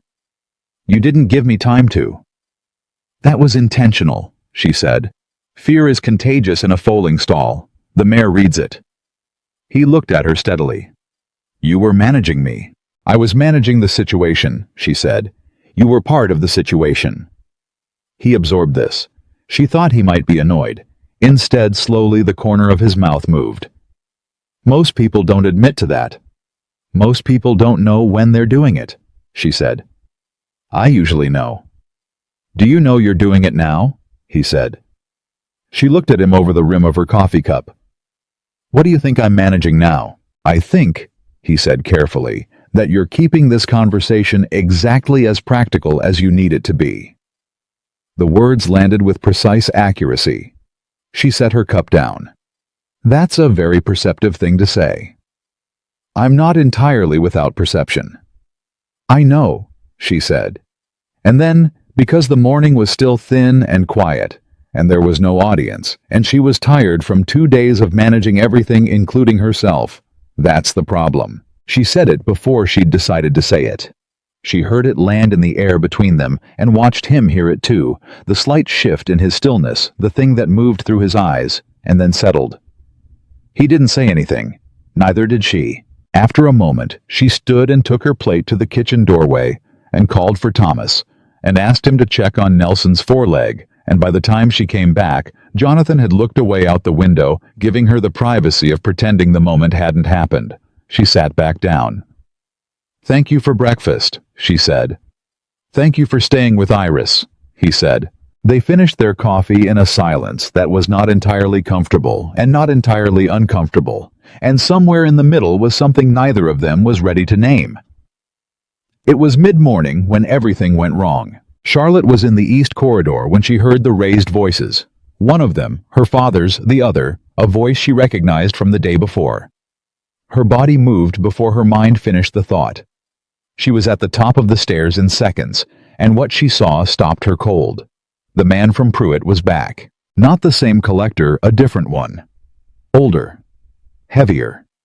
Standing in the entrance hall below with his hat on his head, which was a deliberate insult, and her father 2 steps in front of him with his chin up and his hands trembling at his sides. "Deeds of property," the man was saying loud enough to carry loud enough for anyone in the house to hear. "Mr. Pruitt's patience is not unlimited. Mr. Carter, and he's asked me to collect whatever documentation of asset holdings you currently—" "You will not," Charlotte said. Her voice carried down the staircase like a stone dropped in still water. Both men looked up. She came down the stairs at a pace that was controlled and deliberate, because she was not going to run, and she was not going to give this man the satisfaction of seeing her hurried. She stopped at the bottom step 1 step higher than him, which was not accidental, and looked at him with the full weight of 2 sleepless nights and $400, and every moment in the last 3 years when she'd held things together, through the simple force of refusing to let them fall apart. "You were told not to come back to this address," she said. "You were told to communicate in writing through proper channels. Who let you through the front gate?" The man's jaw tightened. "Mr. Pruitt is not standing in my father's face in someone else's home," she said. "You are. And I'm telling you for the 2nd time to leave. Miss Carter?" He changed his tone softer now, more patronizing, which was worse. "I understand this is difficult, but the financial situation of your family is not your concern beyond what's in your contract," she said. "The debt exists. The timeline is noted. We are in the process of arranging payment. You will leave this house and this property now, and if you return without written notice, you will find that Mr. Whitmore's tolerance for trespassers is considerably less than mine." She had no idea if Jonathan would support that statement. She said it with the absolute certainty of a woman who would deal with the consequences later. The man looked at her. She looked back. 10 days, he said finally. He said it at her father, not at her, a last attempt at establishing who the real authority was. "We are aware," Charlotte said. "Good day." He left. The silence after the door closed was enormous. Charlotte turned to her father. He was standing with his hand pressed over his chest, his face gray. "Papa." She reached him in 3 steps. "Look at me. Breathe." "I'm fine," he said, which he clearly was not. "Sit down," she said. Not a question. He sat on the bench by the door. She crouched in front of him, her hands on his knees, watching his color carefully. The gray was already fading back to something more like his normal, which allowed her own heart to slow incrementally. "I should have handled it," he said. "I should have—" "You did handle it," she said. "You stood your ground. I just finished it." "Charlotte." His voice broke slightly. "I'm sorry. I'm so sorry that you have to—" "Don't," she said, firmly, kindly. The specific combination that was the only thing that ever actually reached him. "Don't apologize to me for needing help. You've given me everything my whole life. Let me do this." He covered her hands with his. His fingers were cold. "You should have had more," he said. "You should have had a life that didn't require this much of you. You should have been married years ago, settled, comfortable." "Papa." She squeezed his hands. "I am exactly where I chose to be. Do you hear me? I chose it." He looked at her for a long, searching moment. Then he nodded. Small, accepting. She stood. Got him water from the hall pitcher. Made sure he drank it. She turned to go and found Jonathan standing in the doorway to the hallway. How long he'd been there she didn't know. Long enough. His face was completely still, the kind of stillness that wasn't blankness, but its opposite, the face of a man absorbing too much at once and not letting any of it out until he knew where it belonged. Their eyes met. She waited for him to say something, to offer something, to try again with some version of a solution. She was ready to deflect it, had the words organized and waiting. He said, "Is your father all right?" She blinked. "Yes." "Good." He looked past her at Henry Carter on the bench. "Gerald has some brandy in the East cabinet that's better than anything I've ever bought myself. I'll have him bring some." He turned and went to find Gerald. Charlotte stood in the hall for a moment, Words she'd prepared for a different conversation sitting unused and slightly ridiculous in her chest. She went to sit with her father. Gerald brought the brandy. Jonathan did not reappear. Charlotte didn't know if he was being discreet or genuinely occupied, and she told herself it didn't matter. Henry Carter had 2 small glasses, got some color back in his face, and fell asleep in the armchair in the sitting room by 11 o'clock, his head tipped back, his breathing slow and even. Charlotte sat beside him and did not open her notebook. She just sat. She was still sitting there when the door opened quietly and Jonathan came in. He didn't announce himself, just carried 2 cups of coffee and set one on the table beside her, and sat down in the chair across, not touching the brandy, not asking anything, not offering anything. Just sitting with her, the way someone sits with a person who needs company, but not conversation. It was the most unexpectedly kind thing he'd done since she arrived. She picked up the coffee. "The debt?" she said after a while. "I have a plan." He looked at her. "I'm listening." "Daisy," she said. Her father's horse. 16 years his companion. The words tasted exactly as bad as she'd known they would. "My father doesn't know yet. He won't agree. But Daisy is worth enough at Fredericksburg Market to cover the Pruitt debt and leave something besides, and I can arrange it in 10 days. Jonathan was very still. "Charlotte, don't." She set the cup down. "I've done the numbers 60 times. There's no other way that works in 10 days. The Carter land can't sell legally that fast. Bess isn't enough. The only asset we have that moves fast enough is Daisy. Your father will be devastated." "Yes," she said. "He will?" "He'll feel responsible." "He is responsible," she said, and her voice was steady, and if it cost her something to say it, that plainly she didn't show it. "He made decisions that led here. I love him completely, and the decisions were still his. Daisy is the consequence." Jonathan looked at her for a long moment. His jaw was working slightly the way it did when he was thinking through something he wasn't sure he had the right to say. "There's another option," he said. "Jonathan, hear me out," he said. "Not charity, not a gift, a business arrangement." He leaned forward, forearms on his knees. "Iris foaled yesterday. The filly Carter, she's going to need training. Real training from someone who knows what they're doing. Thomas is good, but he's not a trainer. I've been needing someone at Whitmore who understands horses the way you understand horses and hasn't found it." She looked at him carefully. "I'm offering you a position," he said. "Stable manager, real wages, enough to cover the Pruitt debt in a single payment drawn from the first month's advance. Your father keeps Daisy, you keep Bess. You and your father stay in the East Wing until your own property situation is arranged." He held her eyes. "No obligation beyond the work. The work is real. The need is real. This is not... I'm not..." He stopped, started again. "This is not a rescue. I need someone. You need wages. That's the entire thing." Charlotte sat very still. Her father breathed slowly in the armchair beside her. "You're asking me to stay," she said. "I'm asking you to work," he said. "That's the same thing." "Not necessarily." "In this house," she said. "In your house. On Whitmore Estate, in whatever capacity is." "Jonathan!" She turned to face him fully. "You told your butler the first night before you'd even looked at me that you would rather lose this entire estate than be trapped with a woman like me." She watched him go completely still. "I heard you. The window was open." Her voice was even, entirely controlled. "So before you finish this offer, I need you to tell me which part has changed. Whether it's the trapped part, or the a woman like me part, or both.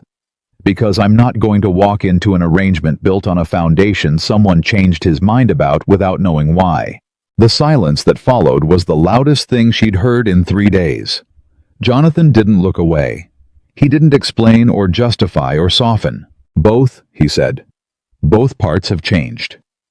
He held her eyes. "The trapped part changed in the stable at 2 in the morning when you told me to hold the horse and not be afraid, and I wasn't. And the a woman like me part..." His jaw tightened slightly. There was never a woman like you, Charlotte. I was talking about someone I'd invented. I'd been talking about her for 3 years. You walked through my gate and made her entirely irrelevant in approximately 12 hours. She held his gaze. Something in her chest was doing something she absolutely could not allow it to do in front of him. That's a very large admission, she said. I'm aware, he said. You're not a man who makes large admissions.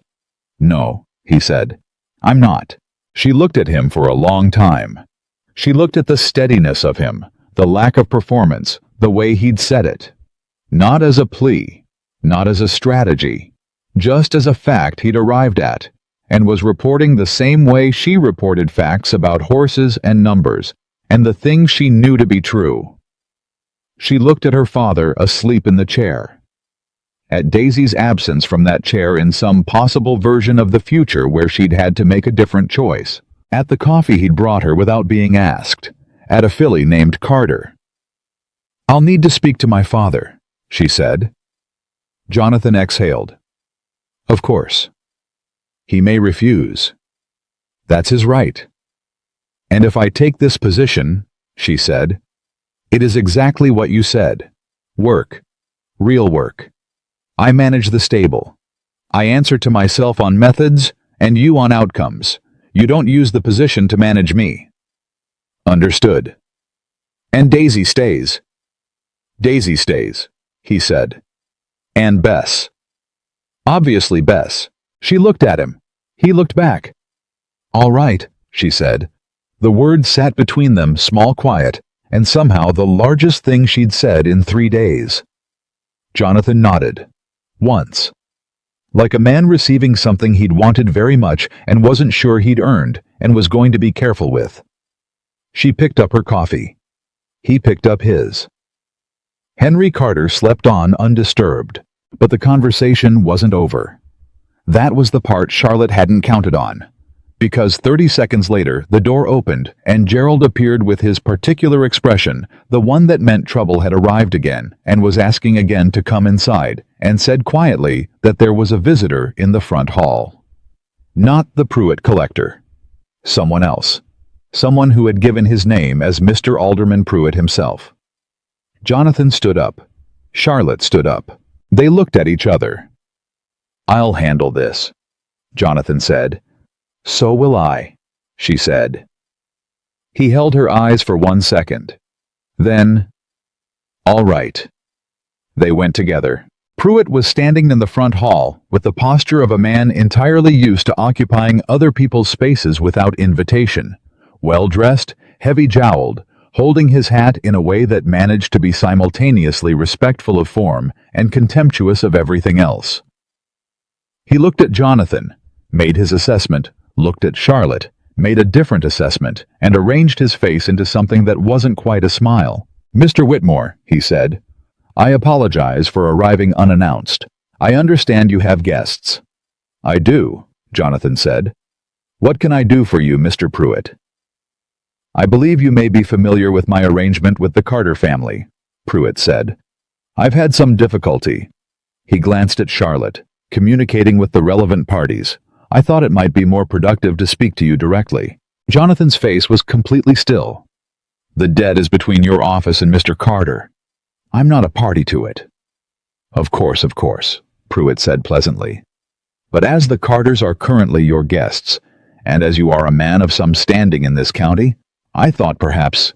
You thought, Jonathan said, that standing in my hall would make Mr. Carter more likely to feel pressure. His voice was conversational. Entirely level. Completely terrible. You thought my presence would add weight to a collection that your own men have twice delivered in a manner I describe as unsuitable. Pruitt's pleasantness strained at the edges. Now, Mr. Whitmore, the debt will be cleared, Jonathan said. In full, before the end of the 10 days. He reached into his jacket, removed a document that Charlotte had not known he'd prepared, and held it out. That is a letter of guarantee signed by me for the full sum owed by Henry Carter to your office. Consider it settled pending transfer, which will happen within the week. Pruitt stared at the paper. Charlotte stared at Jonathan. He hadn't looked at her. He'd known she was going to object. He'd done it before she could. "Mr. Whitmore," she said very quietly, very carefully. "The Carter family will be conducting business through me as of this morning," Jonathan said, still looking at Pruitt. "Any further communication from your office to any member of that family in writing in person or through agents will be considered harassment, and I will respond accordingly." Pruitt took the letter. He read it. He nodded once with the air of a man who had gotten what he came for and was choosing to pretend he'd planned it this way. "Very good, Mr. Whitmore. I'll expect the transfer by Friday." "You'll have it by Thursday," Jonathan said. Pruitt left. The front door closed. The hall was entirely quiet. Charlotte turned to look at Jonathan. She didn't say anything for a moment. She was doing a thing she rarely did. She was not sure what she felt, and she was not going to speak until she was. "You said," she said finally, "that you weren't offering anything I hadn't agreed to." "I said the work arrangement wasn't charity," he said. "I said nothing about the debt." "That's a very fine distinction." "I'm a man of business," he said. "We make fine distinctions." "Jonathan." She looked at him steadily. "That was my problem to solve." "It was," he said. "And you were going to solve it by selling your father's horse and watching him live with that." His voice was even, not cruel, not soft, exactly as plain as everything he said when he'd stripped away the performance. "I've watched you manage everything in this house for 3 days. The stable your father Pruitt's collectors me. I've watched you make yourself the solution to every problem that comes near you and refuse every hand that tries to reach back." He met her eyes. "The debt is clear. The work arrangement stands on its own. Daisy stays. Now you can stop doing math that was never going to work." She looked at him for a very long moment. She thought about the stable at 2 in the morning. About coffee she hadn't asked for. About a filly named Carter. About a man who'd said both parts changed and looked like he was telling the truth. She thought about her father asleep in the chair, Daisy still his, the number finally quiet. "You should have asked me first," she said. "Yes," he said. "I should have." "If you do something like that again without asking—" "I won't," he said. "I'm serious, Jonathan." "I know," he said. "So am I." A beat. "I'm sorry." She looked at him. He held her eyes. She exhaled. "I'm going to tell my father," she said. "All of it. The debt, the arrangement, what you did. He deserves to know." "Of course. He'll want to thank you. In the specific way he has, which involves a great deal of talking. I'll survive it." She almost smiled. Almost. "Don't be so sure." She moved toward the hallway. "Charlotte," he said behind her. She stopped. "When you speak to your father," he said, "tell him the arrangement is for as long as you want it. There's no end date on the offer. If you decide in a month that you want to leave, you leave. If you decide in a year—" He stopped. Adjusted. "Just tell him it's open." She stood still. She knew what he was saying beneath what he was saying. She was not going to pretend she didn't. "I'll tell him," she said. She walked back toward the sitting room, where her father was asleep in the chair, where Daisy was still alive in the stable, and everything was still impossible, and nothing was the same as it had been 3 days ago. And she pressed her hand briefly against the wall as she walked, just to feel something solid and real. Her heart was doing exactly what she'd told it not to do.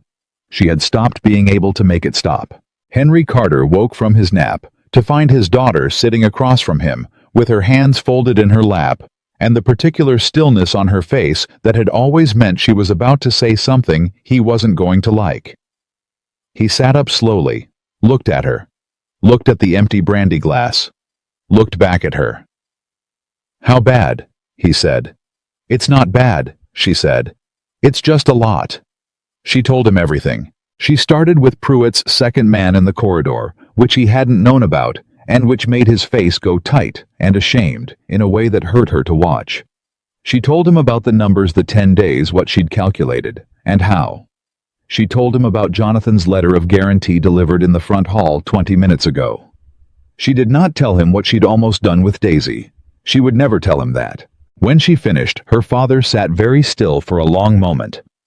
His hands were in his lap, and he was looking at the window, and she could see him doing the thing he did when he was assembling his dignity back from the pieces, slow, careful, brick by brick, until he could face whatever was coming with something that resembled steadiness. "He paid the debt," Henry Carter said. "He guaranteed it. The transfer comes from my wages first advance." "Charlotte, that is the same thing." "It is not," she said in exactly the tone she'd used with Jonathan. "The work is real. He needs a stable manager. I'm the stable manager. The wages clear the debt. That's a transaction, Papa, not charity." Her father looked at her with 60 years of knowing his daughter in his eyes. "And which part of this arrangement involves you living in Jonathan Whitmore's house for an unspecified period of time?" "The part where I manage his stable," she said evenly. "Charlotte." "Papa," he sighed, long and slow, and the kind of tired that wasn't about sleep. "He's a good man," he said finally. She kept her face still. "He's an employer." Her father looked at her for another long moment. Then he did something that surprised her entirely. He laughed, small, soft, mostly to himself. "Your grandfather would have liked him," he said. "A man who names a horse after a Carter woman. That's a man who knows what matters." Charlotte looked at the wall. "I'll speak to him myself," Henry Carter said, pulling himself upright, "to thank him properly." "You don't need to. I am going to thank the man who paid my debt, Charlotte. You may manage the stable and everything else, but let me do this one thing." He stood, straightened his jacket, and looked at her with a clarity that occasionally surprised her. The moments when her father stopped being the man who needed managing, and became briefly the man he'd been before everything went sideways. "And when you're ready to stop calling him your employer, I'll be right here." He walked out before she could answer. She sat alone in the sitting room and pressed her palms flat against her knees and stared at the wall for a count of 10. Then she got up and went back to work. The stable at least was simple. Carter the filly was developing opinions. Strong ones, loud ones delivered with her small front hooves and a personality that was already too large for her body. Charlotte spent the afternoon working with Thomas on the basics of what the filly would need as she grew, laying out a training structure, watching how the animal moved and where her instincts ran. It was good work, clean work, the kind that lived in her hands and her eyes and left her mind temporarily free of everything else. Jonathan appeared at the stable door around 3 o'clock. She heard him before she saw him, his particular footstep, which she had learned without meaning to, the weight and rhythm of it. Thomas heard it too, and found something to do in the far corner with impressive speed. "Your father found me," Jonathan said. Charlotte kept her eyes on the filly. "I told him he didn't have to." He disagreed, emphatically. A pause. "He talked for 45 minutes.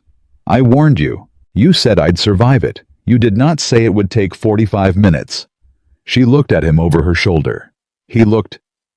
She searched for the right word, not uncomfortable exactly. More like a man who had received something unexpected and was still figuring out where to put it.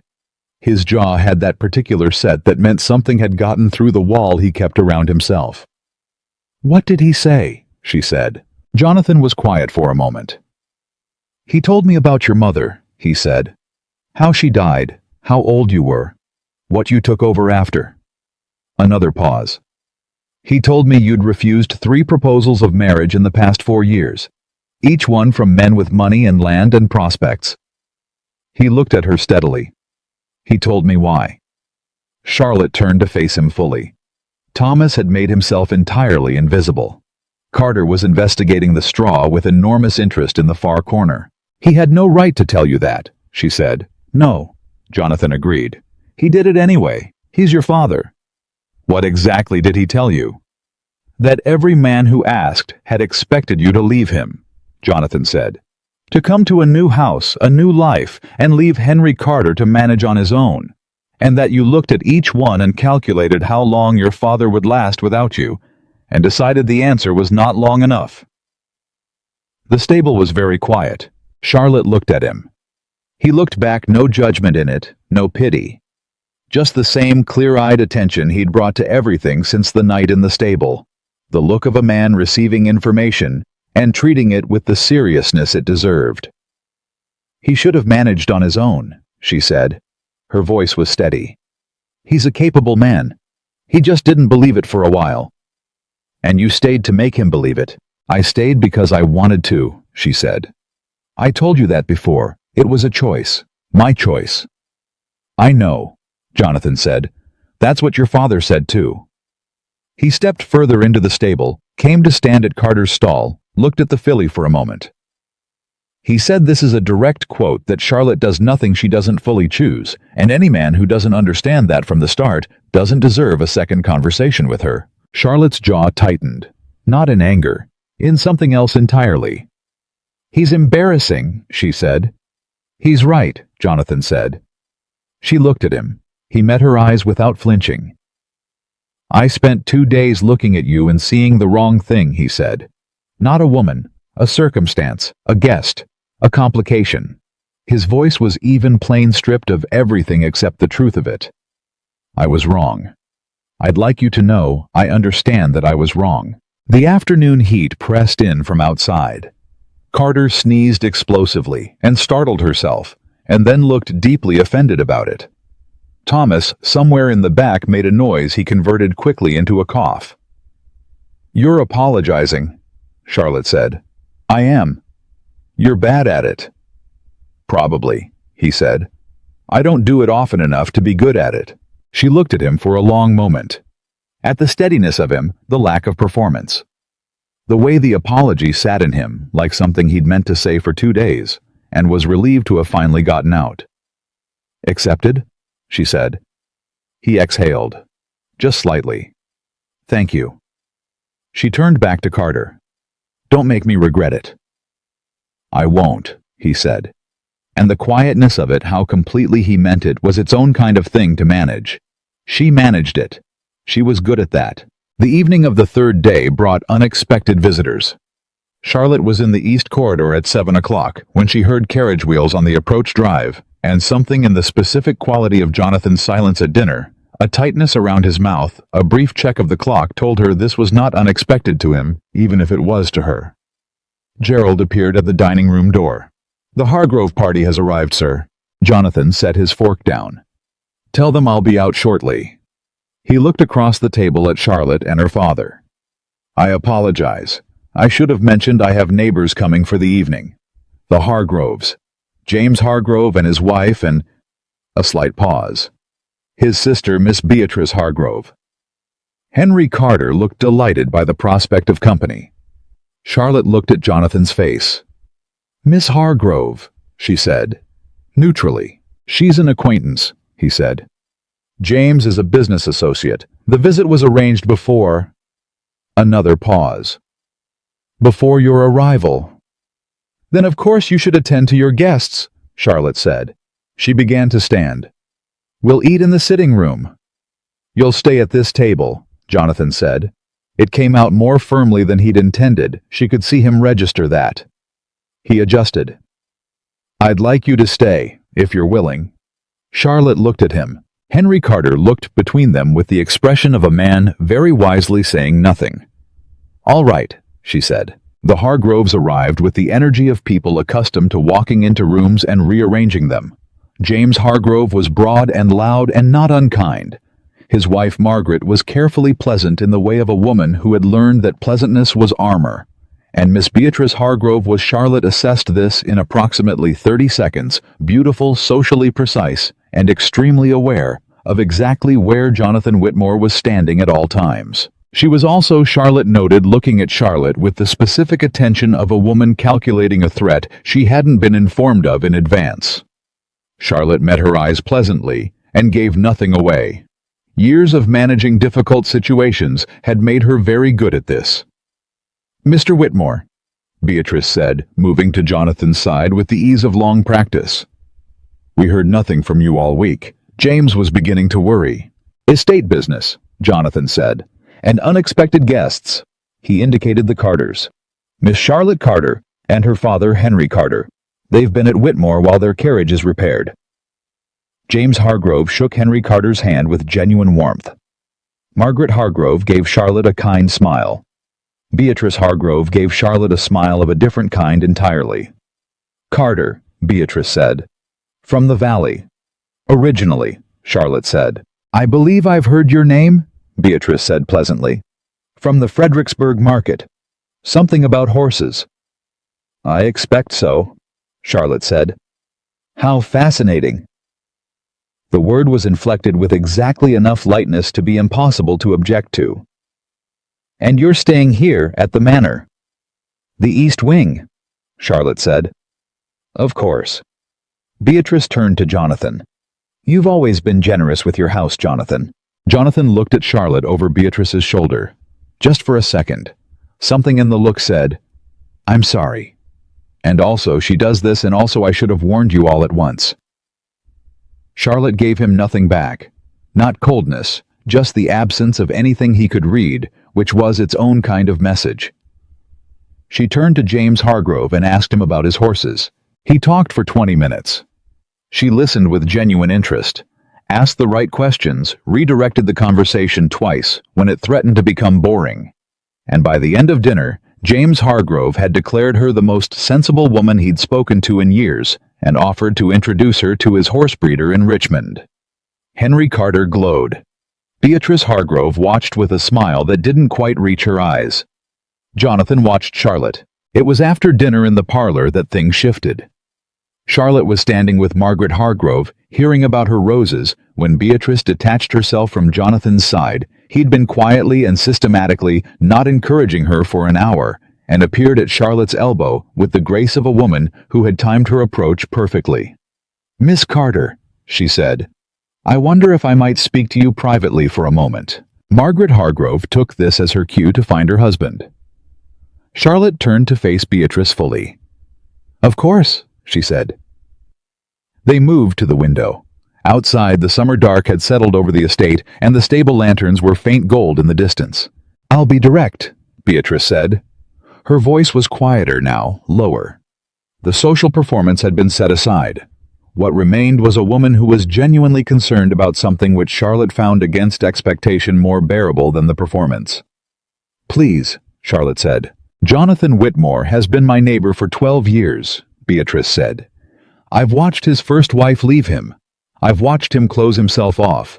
I've watched every woman in this county try to reach him and fail." She held Charlotte's eyes. "And I've watched him look at you tonight the way he has not looked at anything in 3 years. Charlotte kept her face still. "I'm not his property," Beatrice said quickly. "I want to be clear about that. I'm not, there's no understanding between us. There never was truly whatever I might have hoped." Her jaw tightened slightly on the admission. "But I know him. And I'm telling you, whatever is happening in this house this week, he is not a man who does things carelessly. If he's looking at you the way he's looking at you, it means something has already shifted in him that is not going to unshift." Charlotte said nothing. "I'm not asking you to leave," Beatrice said. "I'm not foolish enough to think that would accomplish anything, and I'm not certain I'd want it to if I'm honest with myself." She exhaled. "I'm asking you to be careful with him. He doesn't show damage easily, but it's there." Charlotte looked at her for a long moment. "I know," Charlotte said, quietly. "I've seen it." Beatrice studied her. And I'm being careful," Charlotte said. Something in Beatrice's expression shifted small complex, the look of a woman receiving an answer she recognizes as true and is choosing to accept. "He's better with you in 3 days than he's been in 3 years, she said. "I want you to know that I can see that, whatever else I feel about it." Charlotte looked at her steadily. "Thank you for telling me." Beatrice nodded, once. Then she put the performance back on smooth and seamless, and turned back toward the room. Charlotte stood at the window for a moment. She looked at the stable lanterns in the dark. She thought about careful. She thought about what careful cost. The Hargroves left at 10. Jonathan walked them to the door, exchanged the final pleasantries, closed the door behind them. Charlotte had already said good night to her father and sent him upstairs. And when Jonathan turned from the door, she was standing in the hallway with her arms crossed and an expression on her face that he read correctly as meaning they needed to talk. "The study," he said. "The study," she agreed. He poured one glass of brandy for himself and offered her nothing, because he'd learned by now that she'd ask for what she wanted or not, and offering was taken as presumption. She sat in the chair across from his desk, which she'd taken as her chair by some unspoken agreement, and looked at him. "Beatrice Hargrove spoke to me tonight," she said. He went still. "What did she say?" "She told me to be careful with you." Charlotte held his eyes. "She told me something has shifted in you this week that isn't going to unshift." He set the brandy down, looked at her. "She's not wrong." "Jonathan?" "I know," he said. "I know what you're going to say." "Do you? You're going to say we've known each other 4 days. You're going to say I'm your employer now, and that complicates things. You're going to say that you have your father to think about, and a situation that's still unresolved, and you're not in a position to—" He stopped. "Am I wrong?" She looked at him for a long moment. "No," she said. "You're not wrong." He nodded, picked up the brandy, didn't drink it. "Can I say something anyway?" he said. "You're going to," she said. "I am," he admitted. He looked at the glass, then at her. "My first wife left because I was absent," he said. "Not physically. I was here, but I had made myself unreachable in every way that mattered, and she had enough self-respect to stop trying." His voice was even delivering a verdict on himself with the same plainness he used for everything else. "I spent 3 years telling myself she was wrong to leave, telling myself the fault was hers. I was very good at it. I had Gerald convinced, I think, and most of the county." He paused. "You arrived here, and within 24 hours I could not maintain a single one of those arguments in your presence. Not one. Because you are the most honest person I have been in a room with since I don't know when, and honesty, as it turns out, not something I can be around without becoming it." Charlotte was very still. "I'm not asking you for anything," he said. "I want to be clear about that. The work arrangement is real. Your position is real. Nothing is contingent on nothing. I just—" He stopped. "I wanted you to know what this week has been. For me. I didn't want to not say it." The room was quiet. The clock on the mantel ticked. Charlotte looked at the man across the desk from her, at the carefully constructed walls of him, and the specific ways those walls had moved this week without him seeming to notice, and the terrifying honesty of what he'd just said, delivered in the same voice he used for estate reports and horse schedules. She felt something in her chest that she had no word for in the vocabulary of careful living. "I know," she said, quietly. "I know what this week has been." He looked at her. "I'm not going anywhere," she said. "The arrangement stands. I'll be here." She held his eyes. "But Jonathan, I need time. Not forever. Just time. To settle the numbers and settle my father and let the ground stop moving under me long enough to trust what I'm standing on." He held her gaze. "How much time?" "I don't know," she said. And it was the most honest thing she'd said in days. "I'll tell you when I do." He nodded. "All right." "All right," she said. She stood, moved toward the door. "Charlotte?" She stopped, turned slightly. "The filly," he said. "Carter. She tried to bite me this afternoon." Charlotte blinked at the shift. Then, "What did you do?" "I let her," he said. "She didn't actually bite. She just needed to know I wasn't afraid." Charlotte looked at him across the room. This man who kept being more than she had built him to be, who kept showing up in the corners of her prepared positions and making them insufficient, and felt the thing in her chest do something she had entirely stopped being able to prevent. "Good," she said. That was the right thing to do. She went upstairs. He stayed in the study for a long time after. The 4th day was supposed to be the last. The wheelwright had sent word that the carriage would be ready by noon. Charlotte woke knowing it and lay still in the dark for exactly 1 minute, accounting for everything: the work arrangement, her father, the debt, the position, the thing she'd told Jonathan, She needed time to trust. Everything was accounted for. Everything was in order. She got up and went to the stable. Carter was already awake, imperious and enormous-eyed, and deeply indignant about something Thomas had done or failed to do. Charlotte spent an hour with her then with Iris, then working through the feeding schedule she'd built with Thomas over the past 3 days, making sure he understood it, making sure it would hold after she moved her things from the guest room to the smaller cottage at the edge of the east field that Jonathan had offered as part of the position. She was explaining the evening rotation to Thomas when Gerald appeared. She saw his face, stopped. "What happened?" she said. "Mr. Carter, miss," Gerald said. "He's taken unwell. Mrs. Aldridge found him in the dining room 20 minutes ago. He was—" Gerald, who never lost his composure, paused to locate it. "He collapsed at the table. He's conscious, but—" Charlotte was already moving. Her father was in his room propped on pillows, his face the color of old chalk. Mrs. Aldridge stood beside him with her hands twisted together, and Jonathan was already there, standing at the bedside, with his jaw set and his eyes moving to Charlotte the second she came through the door. "Papa!" She was beside him in 3 steps. "Look at me." Henry Carter looked at her. His eyes were present if exhausted. "I'm fine," he said, which he'd been saying for 3 days, and which was increasingly less convincing. "A little dizzy. I stood up too fast." "You stood up too fast," she repeated, keeping her voice steady. "Is that what Mrs. Aldridge saw, because she described something different?" He had the grace not to argue.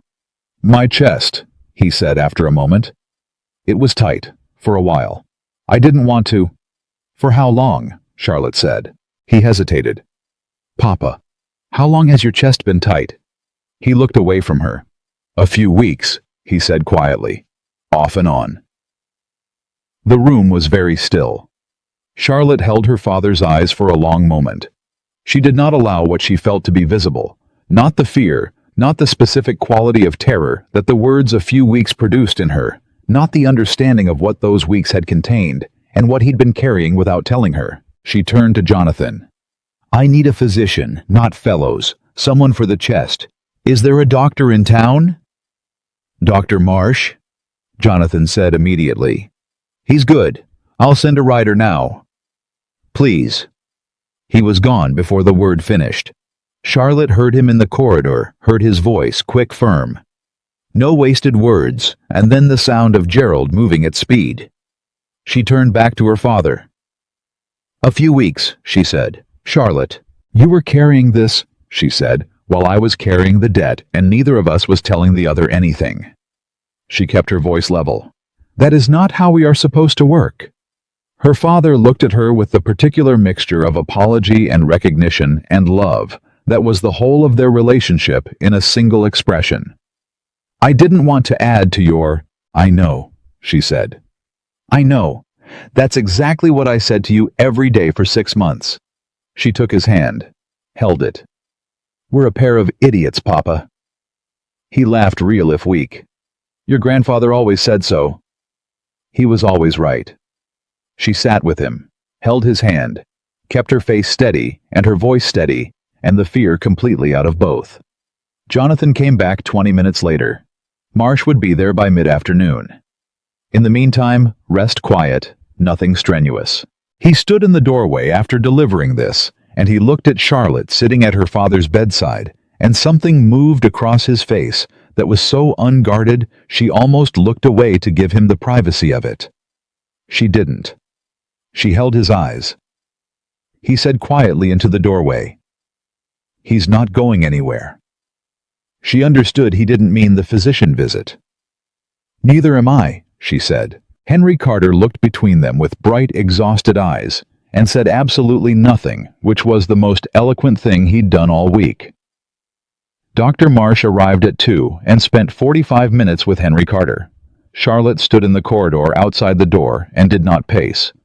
Jonathan stood beside her and did not fill the silence with reassurance, which was exactly correct, and which she was grateful for. When Marsh came out, his face was serious, but not grave, and Charlotte felt the specific quality of her fear downshift one register.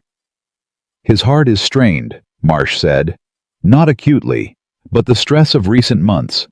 He looked at Charlotte carefully. "He needs complete rest. A month minimum. No travel. No financial anxiety." He caught the look on Charlotte's face and paused. "I understand that may be complicated." "It's already managed," Jonathan said. He said it quietly, looking at Charlotte, not the doctor. "The financial situation is resolved. He can rest." Marsh looked at Jonathan, at Charlotte, at whatever was between them. "Good," he said. "Then keep him quiet, keep him comfortable, and I'll return in a week." He left. Charlotte stood in the corridor. Jonathan was very still beside her. "The carriage," she said finally. "It was ready at noon." "I know," he said. "We weren't leaving," she said.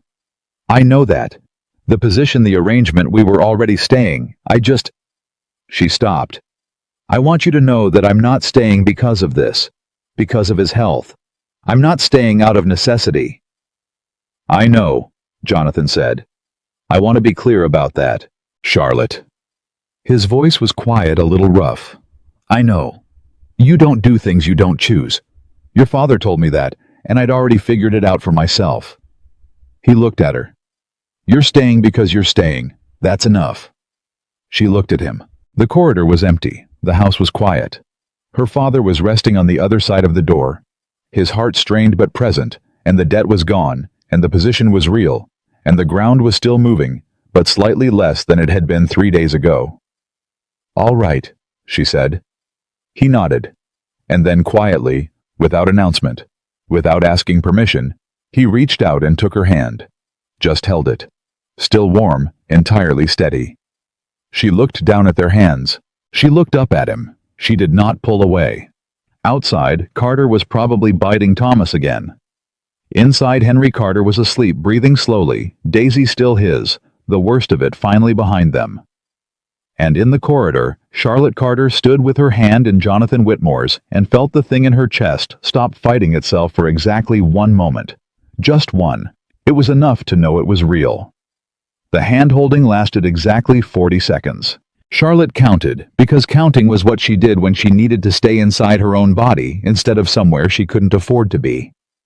40 seconds, and then she heard Thomas calling from the direction of the stable about something with Carter, and she had a reason to move, and she took it. She pulled her hand back, not fast, not a retreat, just a release, and Jonathan let it go without holding on, which told her something about him that she filed away without examining. She went to the stable. She dealt with Carter, who had in fact bitten Thomas, this time lightly on the thumb, and who seemed entirely unbothered by this accomplishment. She checked Iris. She reworked the evening feeding rotation. She did all of it with her hands, which were steady, and her mind, which was not.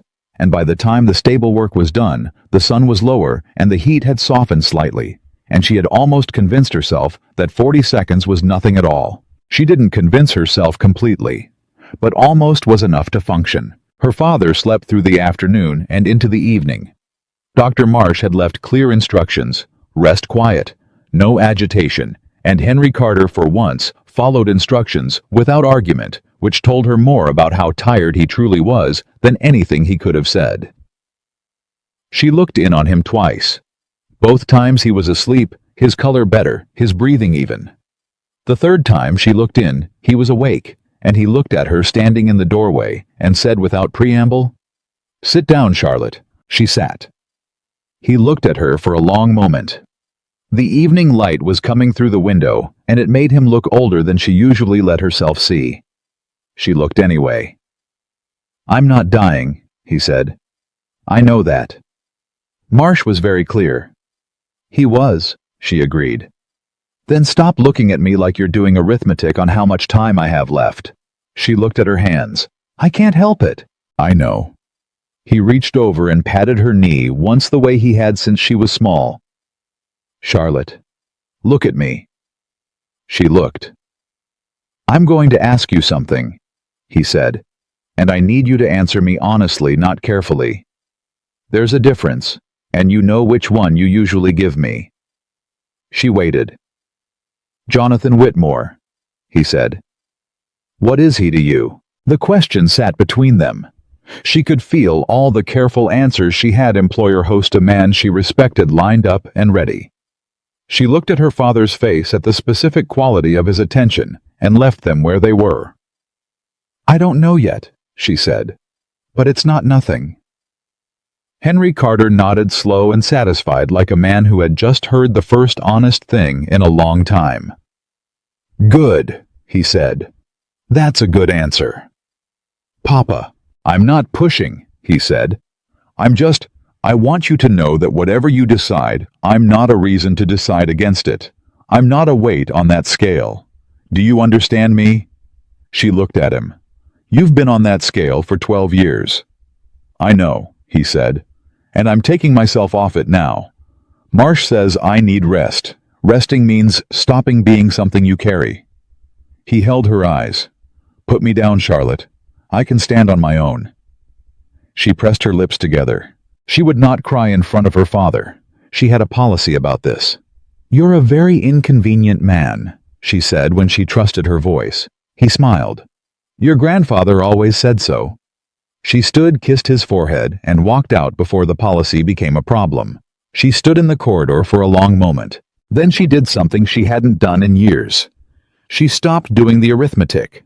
She stopped calculating the weight on the scale and the days remaining and the margin for error. She stood in the corridor of Whitmore Manor at 7 o'clock in the evening of the 4th day, and she let herself simply feel what she felt without organizing it into something manageable. It was terrifying.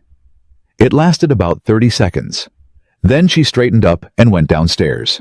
Jonathan was in the study. She could see the light under the door. She knocked twice, opened it without waiting. She'd learned that from him, and walked in. He looked up from the desk, took her in. "Your father. Resting. He's better." She sat in her chair. "He told me to put him down." Jonathan looked at her steadily. "Did you?" "I'm trying," she said. He held her eyes. Then he looked back at the papers on his desk. Not dismissing her, just giving her space to not be looked at while she settled. She appreciated it more than she could have said. "The cottage is ready," he said after a minute. "Whenever you want to move your things. There's no rush." "Tomorrow," she said. "I'll have Thomas help." "I don't need help moving a trunk." "Thomas needs something to do that isn't being bitten by Carter," Jonathan said. "Humor me." She almost smiled. "Fine." The study settled into the particular quiet that had become familiar. Not empty, not strained, just the silence of two people who had stopped performing for each other. Outside, the summer night pressed in, and the stable lanterns were gold in the distance, and somewhere in the house, a clock ticked through the hour. "Gerald told me something today," Jonathan said without looking up. She waited. "Beatrice Hargrove sent a note this morning." He set the pen down, looked at her. She withdrew from the Whitmore social calendar, politely, permanently. He paused. "She said she wished me well." Charlotte was very still. "I didn't ask her to do that." "I know," he said. "She did it because she's more honest than most people give her credit for." Is that?" She stopped, reorganized. "Does it cost you something?" Her withdrawal. He looked at her with something that was not quite surprise and not quite amusement. "You're asking if I cared for her." "I'm asking if it costs you." "No," he said, simply. "It doesn't." He held her eyes. "There's only been one person this week that cost me to think about losing." The words were quiet, entirely unembellished. Charlotte felt them land in exactly the place he'd meant them to. She didn't answer. She wasn't ready to answer, but she let him see that she'd heard. Let it be visible in her face for one unguarded moment before she looked back at the window, and that was more than she'd given anyone in a very long time. He picked the pen back up. She stayed in the chair. They sat together until the clock struck 9. The first week of this new arrangement was the strangest Charlotte had experienced in recent memory, which was saying something because her recent memory contained debt collectors and midnight foalings and Beatrice Hargrove. She moved into the cottage on the 5th day. It was small and clean and smelled of fresh wood and the honeysuckle that grew along the east fence, and it was hers in a way that the guest room hadn't been, which mattered more than she'd expected. She put her things in it, unpacked her one good dress, and hung it. Set her notebooks on the table by the window and stood in the middle of the small main room and felt something unfamiliar and quiet that took her a while to identify. It was the feeling of a door she'd left open on purpose. She worked every day from before breakfast until the afternoon, when the summer heat made sustained, stable work impractical, and she'd take Bess out along the fence lines of the east field. Carter was growing fast and difficult and utterly magnificent, and Charlotte poured herself into the work of her with genuine pleasure, not the pleasure of being useful, which was a thing she'd come to confuse with contentment, but the deeper pleasure of a skill fully deployed in the right place. Jonathan came to the stable most mornings. He didn't announce himself. He'd arrive, find something to do, or observe, occasionally ask questions that were real questions, and not conversation starters. He'd learned not to move too fast around Iris when she was nursing, and to stand at a specific angle to Carter's stall that the filly had decided was acceptable, and to ask Thomas rather than Charlotte when something was a practical question with a practical answer, because Charlotte's time in the mornings was the most focused time, and interrupting it was an interruption. He'd figured all of this out in approximately 3 days without being told. She noticed. She was always noticing. Her father improved steadily. By the end of the first week, he was sitting up eating full meals, talking at his normal volume and frequency, which Gerald seemed to find both reassuring and slightly exhausting. By the end of the second week, he was walking in the garden. By the start of the third week, he was in the stable with Charlotte every morning, moving slowly but present, talking to Daisy in the way he always had, long rambling conversations that Daisy received with the patience of a horse who had been listening to Henry Carter for 16 years and had no complaints about it. Jonathan, watching this one morning from the stable entrance, said, "Your father is a remarkable man." Charlotte was checking Carter's hooves. "He is. He talks to that horse like she's a person. She is, as far as he's concerned."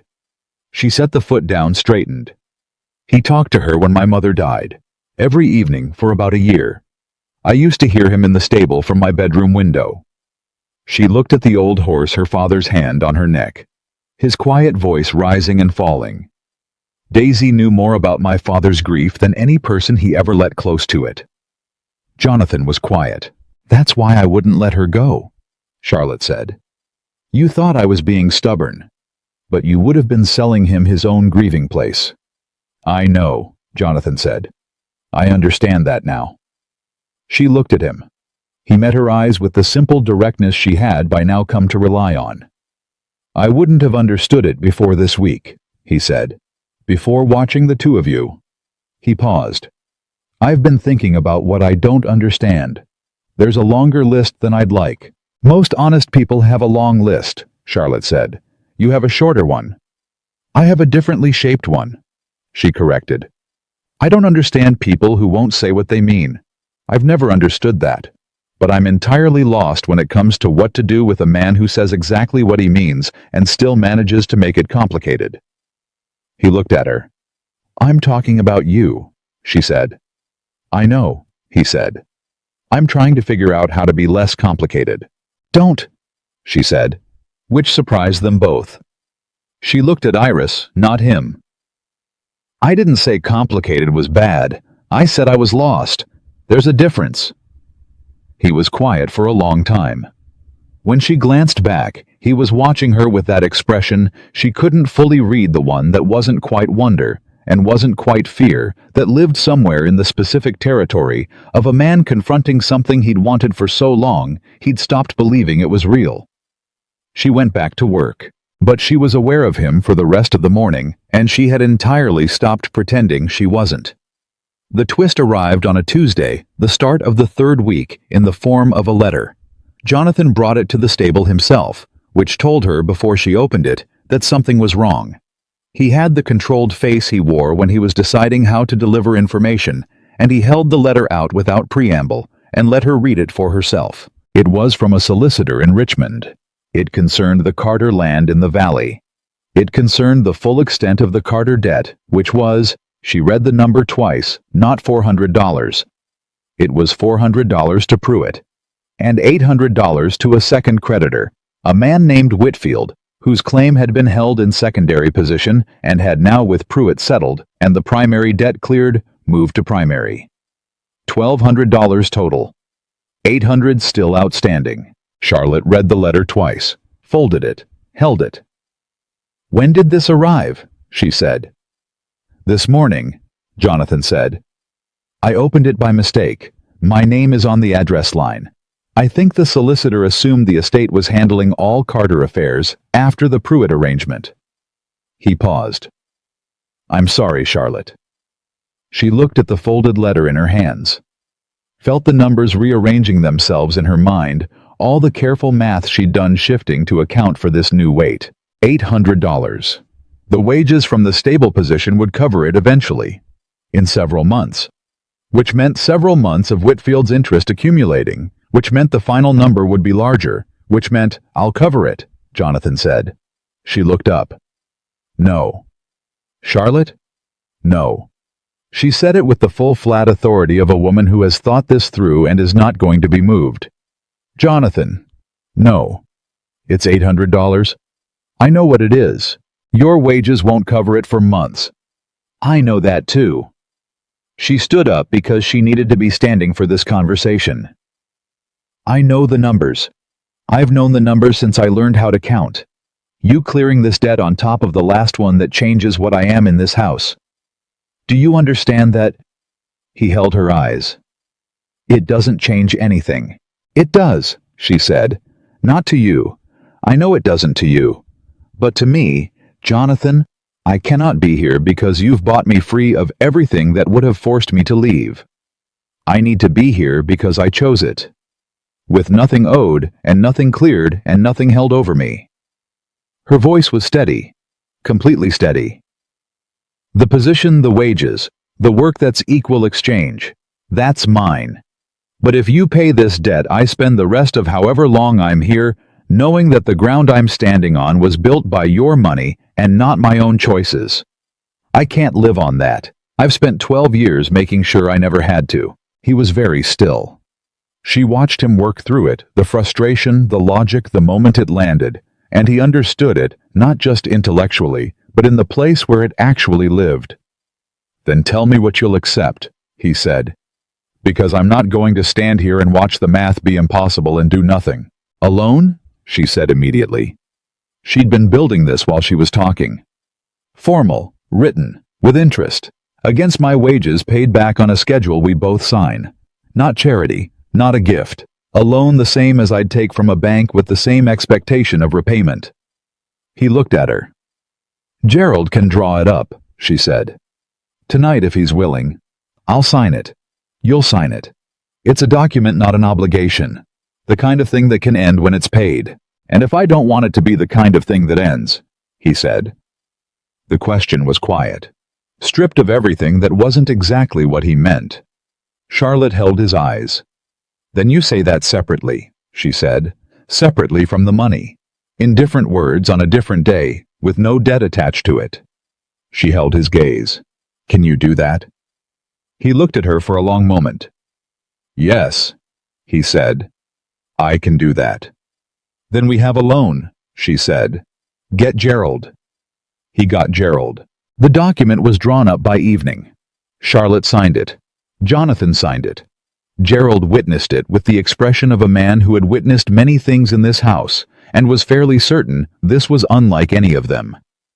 The debt to Whitfield would be cleared by week's end. The repayment schedule ran 14 months. Charlotte folded her copy and put it in her notebook. She felt the ground solidify one more inch beneath her. That night, she sat on the step of the cottage in the summer dark and listened to the horses and thought about what Jonathan had said. Not the loan. The other thing. The question underneath the question. If I don't want it to be the kind of thing that ends. She sat with it. Let it be real. Let it be what it was without immediately turning it into a number or a problem or something she needed to manage. It was the first time in a long time she'd sat with something and not tried to solve it. It felt like learning the new language, one she'd known the alphabet of for years, but had never let herself speak.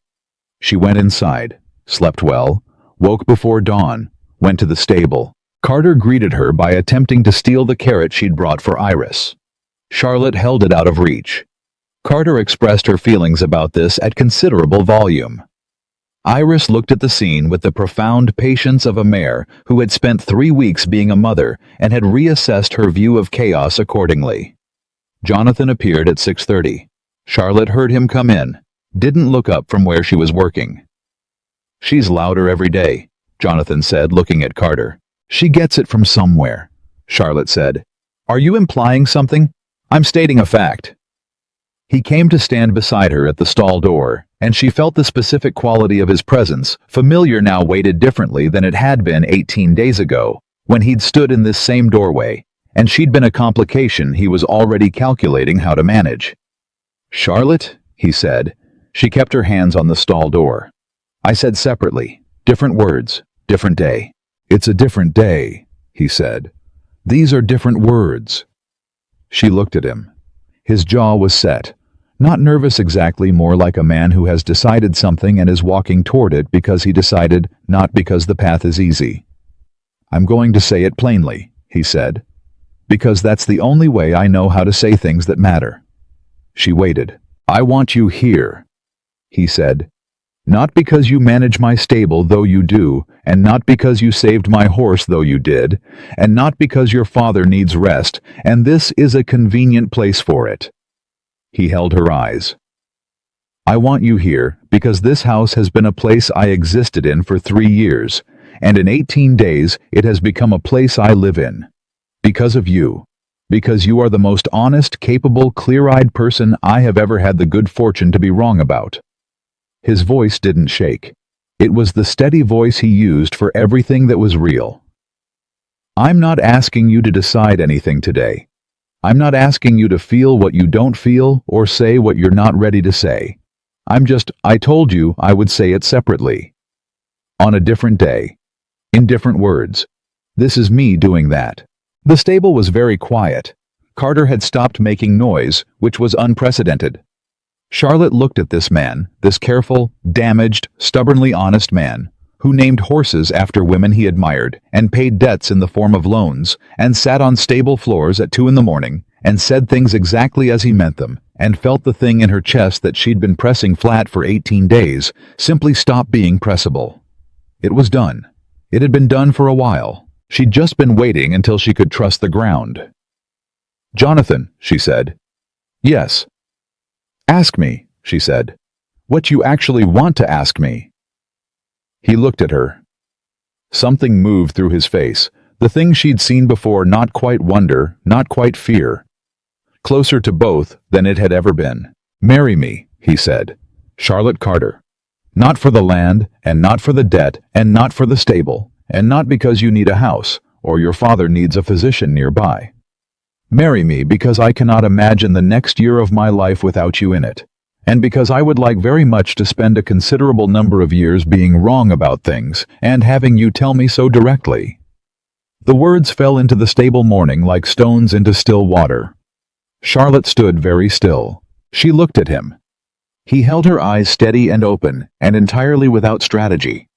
A man who had said the thing, and was now waiting without trying to influence the outcome for whatever came back. She said, "And what do I take?" He blinked. "I'm sorry." "If I say yes," she said, "what do I take? Not what you give, not what you have. What do I actually take if I marry you?" He looked at her for a long moment. She watched him understand what she was asking, not title, not land, not the clearing of debts.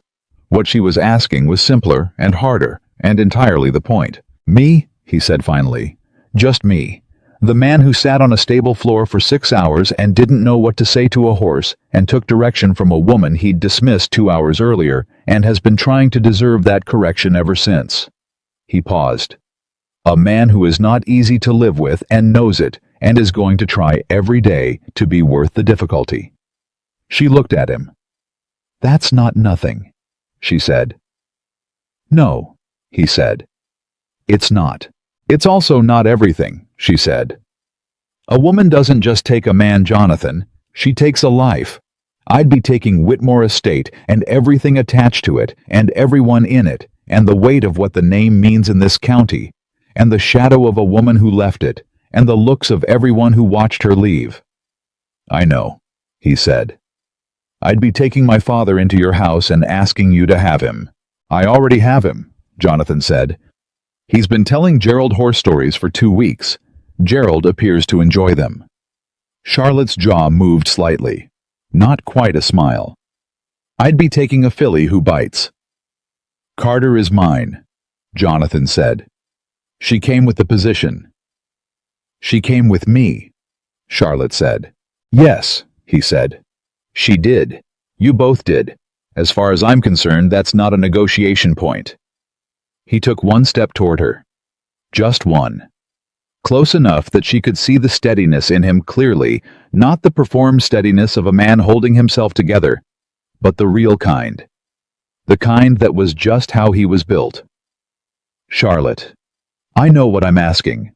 I know what it costs you to say yes to anything. I know you've spent 12 years making sure you never owed a person your presence. He held her eyes. I'm not asking you to owe me. I'm asking you to choose me. There's only ever been that one thing between us from the first night you walked into my study with your pen still in your hand. The stable was so quiet she could hear Iris breathing. She could hear Carter breathing. She could hear her own heart, which had stopped being quiet about this somewhere around day 2, and had not shut up since. She looked at Jonathan Whitmore. She thought about 40 seconds in a corridor.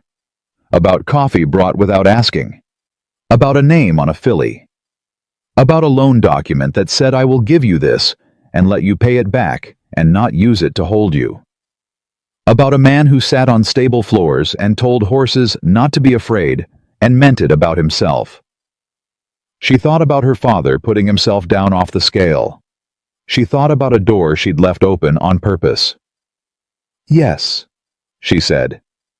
Jonathan went very still. Yes, she said again, because once hadn't felt like enough for what it was. Not because I need to. Not because of the debt or the estate or my father's heart or anything that could be calculated.